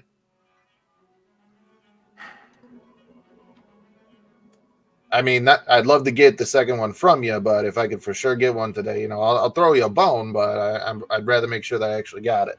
It's all good if I'm using the G suit, but if my co-pilot passes out halfway through the course, yeah, I understand. Tell you what. Let me think here. Have you been by Honest Greg Speeders yet? I don't think I have personally, but I think I saw it on the way up. Honest Greg is used to be one of the most famous racers in the Power Car Grand Prix. He unfortunately Tarzan, had would to that drop. mean it rung a bell for me? Actually, it does. What was it? Honest Aris? Greg. Honest Greg. His full name is Greg. You know about oh, his name is Honest Greg. Holy shit. Okay. Honest? like you're being honest with me? Yeah. What a guy. Honest Greg. Human male with a cybernetic you know about Honest Greg. He had a bunch of used to be a big game hunter on Kashyyyk. Oh. 50 years old, overweight, balding, olive skin. He used to be part of a duo, Honest Greg and Merle Turl. They used to race together until a tragic speeder accident that caused Merle to be ejected and Greg to crash, suffering grievous injuries. But they later ended up splitting, ending their partnership later on when Merle refused to return to the races at the request of his wife. Greg is now missing an arm and a leg. He has a cybernetic left leg and a cybernetic right arm at this because of the injuries he sustained. But you remember it was a very graphic and horrific accident during this race. Smash, pun intended. So in character, Chav hearing this, he's just gonna be taken aback a second. He's just going, wait a minute, the Honest Greg, the one and only. Oh, so you're familiar? Yeah, he runs an auto shop now. Well, I'll be damned. I mean, you think he's got a G suit? I mean, I'd love to peek in there. Regardless if he does or not. Yeah, I'm sure he's got some goods that I'm sure he'll be able to help you out. All right, I'll take a stop over there. We'll toss something a little extra on with on today. Maybe with this being more focused on mechanicals. Maybe this one we'll have a little bit of again. Looking for a pair. Here, hang on, I got a calculator. What's the G suit gonna run me? G suit. That's usually 2,000. We mark it up by about 2 usually. I'll give it to you for 3. Alrighty, I got you. Next thing that I'm looking for, looking for a pair here. Looking for a mechanical Dianaga. We got to make sure that we are able to do some repairs on the fly. So, pun intended again. So if I can get a pair of these, one for me, one for my co-pilot, so we can try to keep our systems under control while we're going through this. What makes that a 3? Let's see. Come on, big money. Let's do a. What did he roll for his streetwise? 2 successes, 1 advantage. Let's do another average streetwise just to see if he was able to be lucky enough to get this in store. He is. I said he is. That's how this Yes, goes. he does. He does have them. All right. Yes. He actually has a set that you can purchase. Rarity of. That's not the right one. Chad, you are sent from the Force itself. I swear to you. By the way, what's your name? Jeff, hey, look at that. We're just one letter apart. It's like you're a brother from another mother. All right. Well, Chav, they typically run about 225 with markup. Let's do I don't know. 300 each. Pizza. Alrighty, I got you there. Okay. Alrighty. Now just double checking because I'm normally a freighter. I ride I drive a Wayfair normally. Nice. So do Good you shit. it's taking real good care of it. I just got her a little while ago. Nice. So that being said, Cloud Car not really up to snuff on it. You got an owner's manual for that? And oh shoot, I'm failing because I'm going to once again post this in here. No, I'm not being an idiot. There is quite literally an item here that I'm looking for. Tarzan, I will leave it up to you if I would need two, one for me and one for Dove, or if one in the cloud car itself would work for the both of us. Downgrade difficulty of checks to maintain or repair the vehicle the manual is written for. Just the one would be fine. Alrighty. It's overall applied to the ship, the cloud car itself. So yeah, just I got one on hand. Just 100 credits. There's no need for markup on that. Gotcha. So another 100 credits. Alrighty. Now, Tarzan. Mm-hmm. I have one other thing, but I need a rules clarification here because this is a mod for armor. Ooh. Now, if a person is wearing the mechanic's utility suit, that has one hardpoint slot. If a person is wearing a G suit, that is one hardpoint slot because the G suit fits under other clothes. Right. If a mod required two hardpoint slots, even though technically those are two different items, would that work? Because they don't have two individually, they have two together. Wait, run that back again. So, I'm about to be purchasing two mechanics utility suits. Yeah. They have one hardpoint slot for modifications. I'm about to purchase, and then we're going to go try to find a second G suit that also has one hardpoint slot for modifications. Right. I'm looking at a modification that requires two hardpoint slots. So you are wearing the G suit fits under clothes. The mechanic's utility suit is clothes. Would that mean that a person has two, or does it have to be two on a specific piece of equipment? So we'll have to switch out of your heavy clothing to get into the suit. Yeah, definitely we're doing that. So it has one part hardpoint. The set of clothing is really just a utility suit lined with pockets and straps. Okay. And then the G suit is blah blah blah blah blah blah. Character wearing a G suit reduces the string cost. That's how does this factor in? Okay. The hard suit has a hard point of 1, so that means you have one armor mod you can get. So they count as one individually each. They don't attach to each other. So you can attach something to the G suit itself, and then you can attach something to the mechanic suit itself. Okay, then we're done shopping. Okay.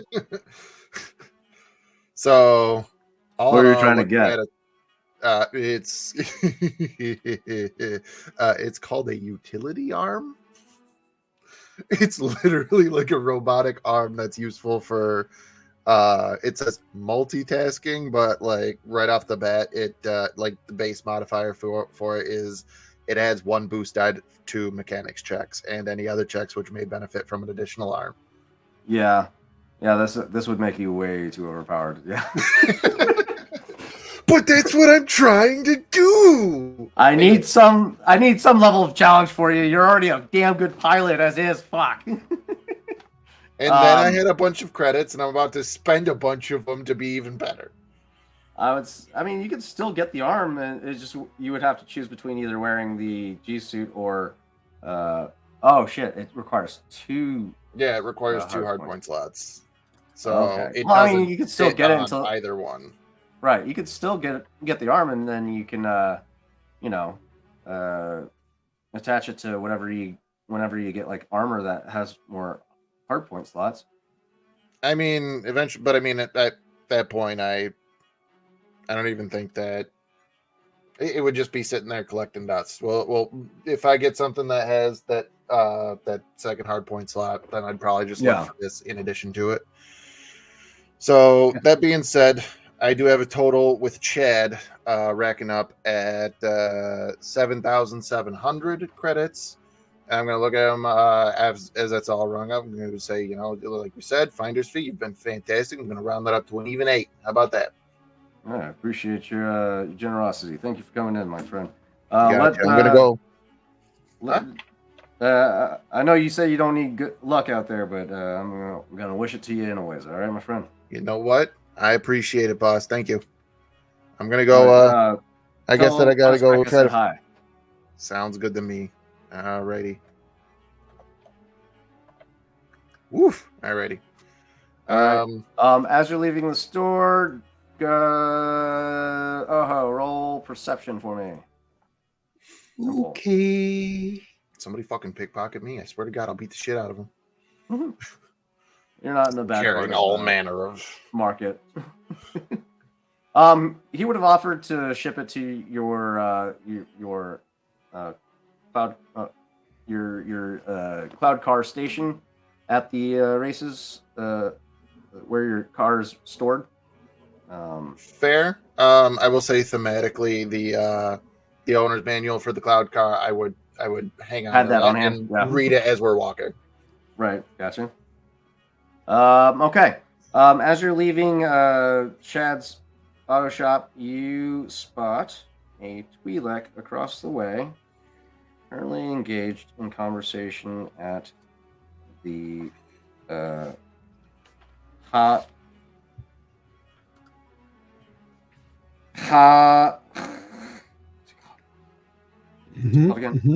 Yeah, that thing. Fine goods shop. Hobby Ron's fine good imported goods. You see a Twi'lek male currently engaged in conversation there. Yes. Okay. Who is he in conversation with? The owner, Hobby. Noted. I'm going to say that I'm going to approach pretending to be perusing in the vicinity to see if I can overhear the conversation.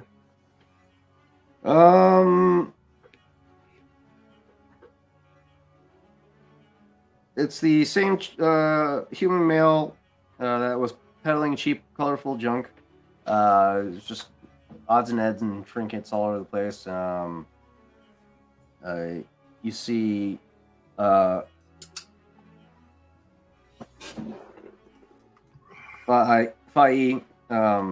currently arguing over some what looks like a silk shawl, trying to negotiate the price down a little bit. Hobby's currently trying to sell it to him for 150. He doesn't think the Alderanian silk is worth 150 and is trying to negotiate it down to 75.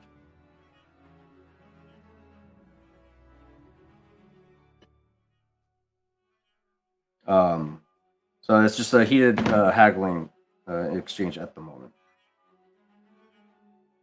Okay. told you, sir. I am. This is Alderanian silk. It is not worth 150 credits. I will gladly pay you 75 for this. No, no, no, no. I assure you, this came straight from Coruscant. Coruscant silk. It is very expensive, very nice. You pay 150. I'll give it to you for 150. Don't let it Hobby, rip. Don't let it rip you off. I can find you similar silk for 50. you have Alderanian silk. I have contacts. And I also don't like people just taking advantage of others. Aren't you kind? All right, Hobby. You lost business for the day. We're done. Fahi turns away from, starts walking out of the store, and pauses just outside, looking back at you. Wait. On your lead. Always gonna seek to lead him through the from areas that are more crowded till eventually lead him to some more discreet location. Okay. Let's see. Do you have a character sheet? Let's double check. Aye.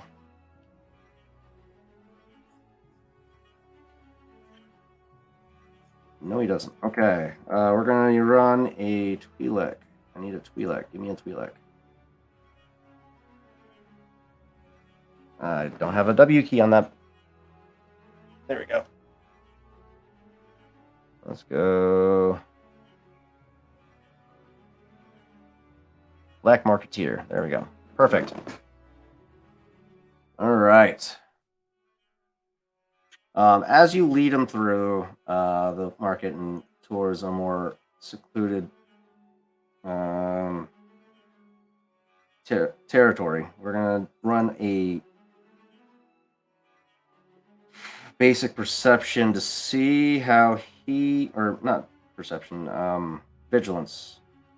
See how he feels about this direction. Vigilance, where are you at? There you are, and nope. Keep clicking the wrong one. There we go. 2 successes, 2 threats. Okay. He doesn't see. He looks around anxiously as he starts to feel. He's starting to show signs of distress as the further away from the public eye you take him, the more cautious he begins to exude. And where's this stall you're taking me? What stall? You said you had silk. Where are we going? To talk. As you say that, that's when he stops in his tracks. I Keep walking. I wouldn't suggest you stop in here. Wouldn't be safe.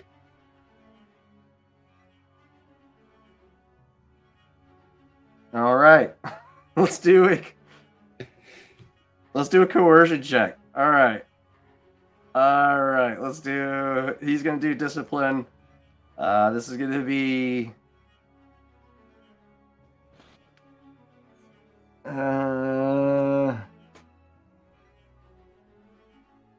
this is gonna be a hard difficulty. All right.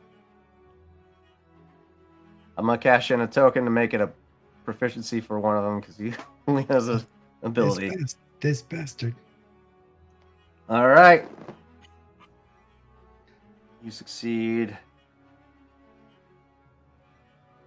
Damn, he did good. Yeah, no. You one failure. Yeah, you went for He turns around and begins to start walking the other direction. I'm not. We're done here. I'm sorry. Should I say that to Vors or Kalith? Or sorry, Kaltho.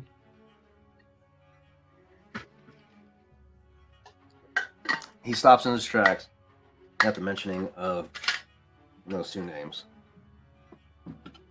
What do you know about that? What do you know about that? I know that your time is limited, and I might be able to provide some help, but I do not think that I'll be able to help you if you keep walking in that direction. What do you mean help? What can you do? I can give you a chance.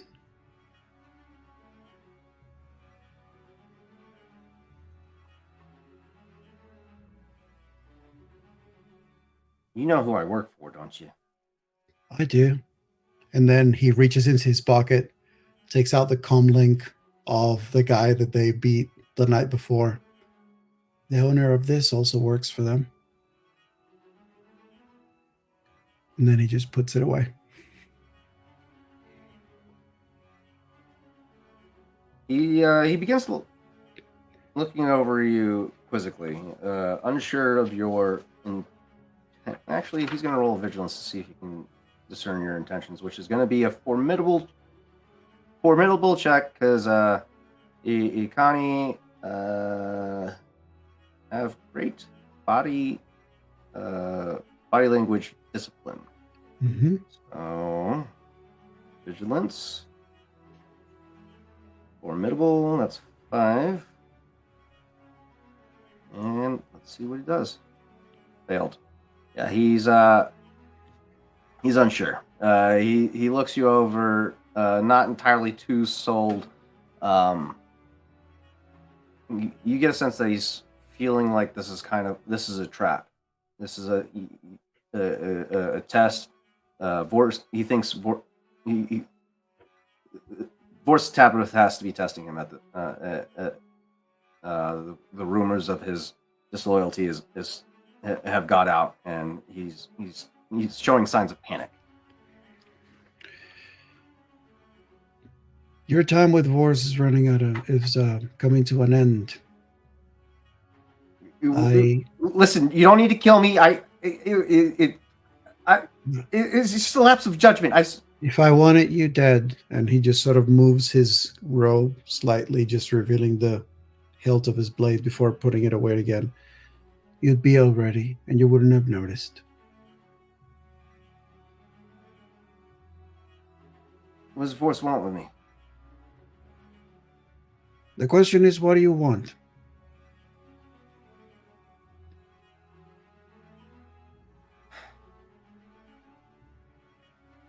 What I want.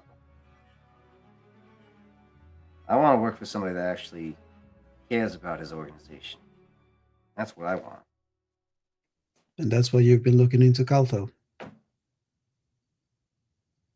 He runs a tight ship. I mean, you got to respect his business acumen. The Huts, they've been running behind the scenes for who knows how long. That's the only way I can move up in the world. Well, I happen to be looking for information on Vors and anything else that you may have, and I have been told that you may know more than most. It is perhaps for that very reason that your life right now could be hanging by a thread.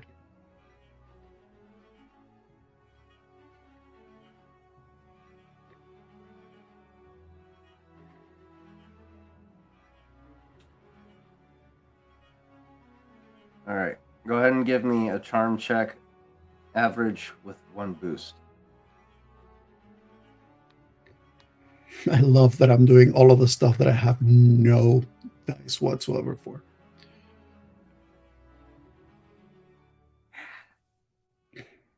Light token? Was that? light token? No. That's three failures you got to beat. 3 failures? Yeah, God you're damn. not seeing that. Oh, I'm not gonna make it. Take the token. Do it. Fine. Listen, buddy, only we got don't 10 we don't get to damage. roll them over. So that gives me what, proficiency? Yeah, you can upgrade a ability to a proficiency. So just click I don't the know if green, that's yellow. gonna. Yeah, I don't know if that's gonna. Yeah, no, it wouldn't have mattered. You only had the right? one. Shit. Yeah, so that like I wasted that token because I wouldn't have been able Well, to like if the to boost see. die would have given you a, I don't think that the boost die could have given. Well, I mean, if you would have Yeah, gotten would have. triumph out of it, Yeah, You can get 2 successes out of a boost die. can you? gave me not. He gave me none then. I know. Let's see. It's fine. It's fine.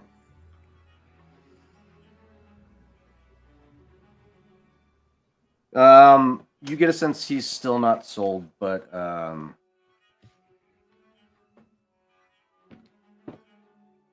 he doesn't fully believe you. But the fact that you're talking to him gives him a sense of potential. And he decides to he nods.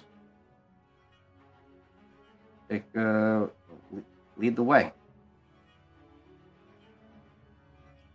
Oho resumes. He just makes sure to go somewhere where they may be as discreet as he can.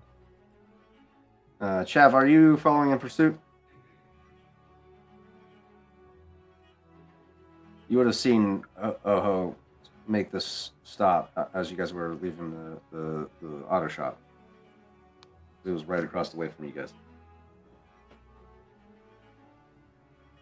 Would you have given me any indication that you needed Chav?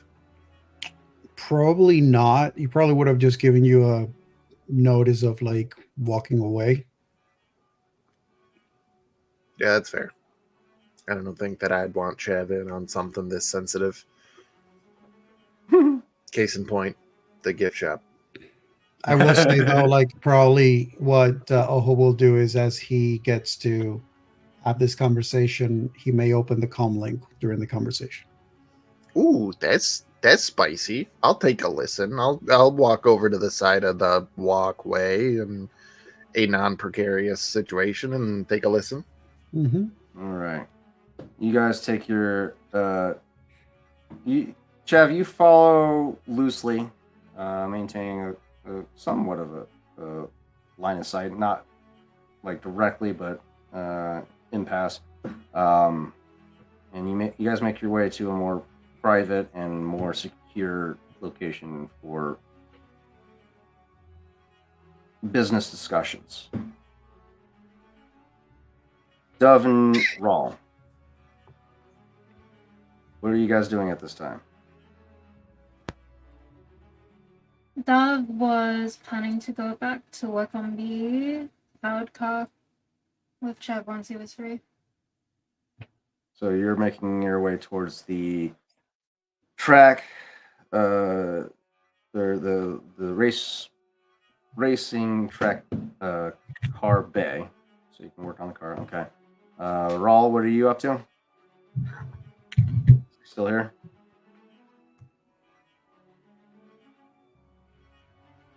All right. So yeah, okay. Chav and Oho have a new potential line of point of interest that they are leading to a safe location. Dove making her way through the city of the Cloud City towards the racetrack to get eyes on this infamous cloud car that they are soon to be racing and get familiarized with it.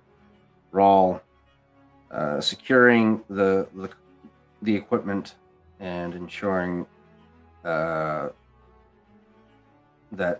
you are prepared for the challenges to come ahead. At this time, this will be a perfect point end our session for the evening. Thank you all for tuning in today. I hope you enjoyed our storytelling of Star Wars: The Republic. Star Wars: The Role-Playing Game. Wrong game. Star Wars: The Role-Playing Game. Republic playing game. With 2B Dice Adventures.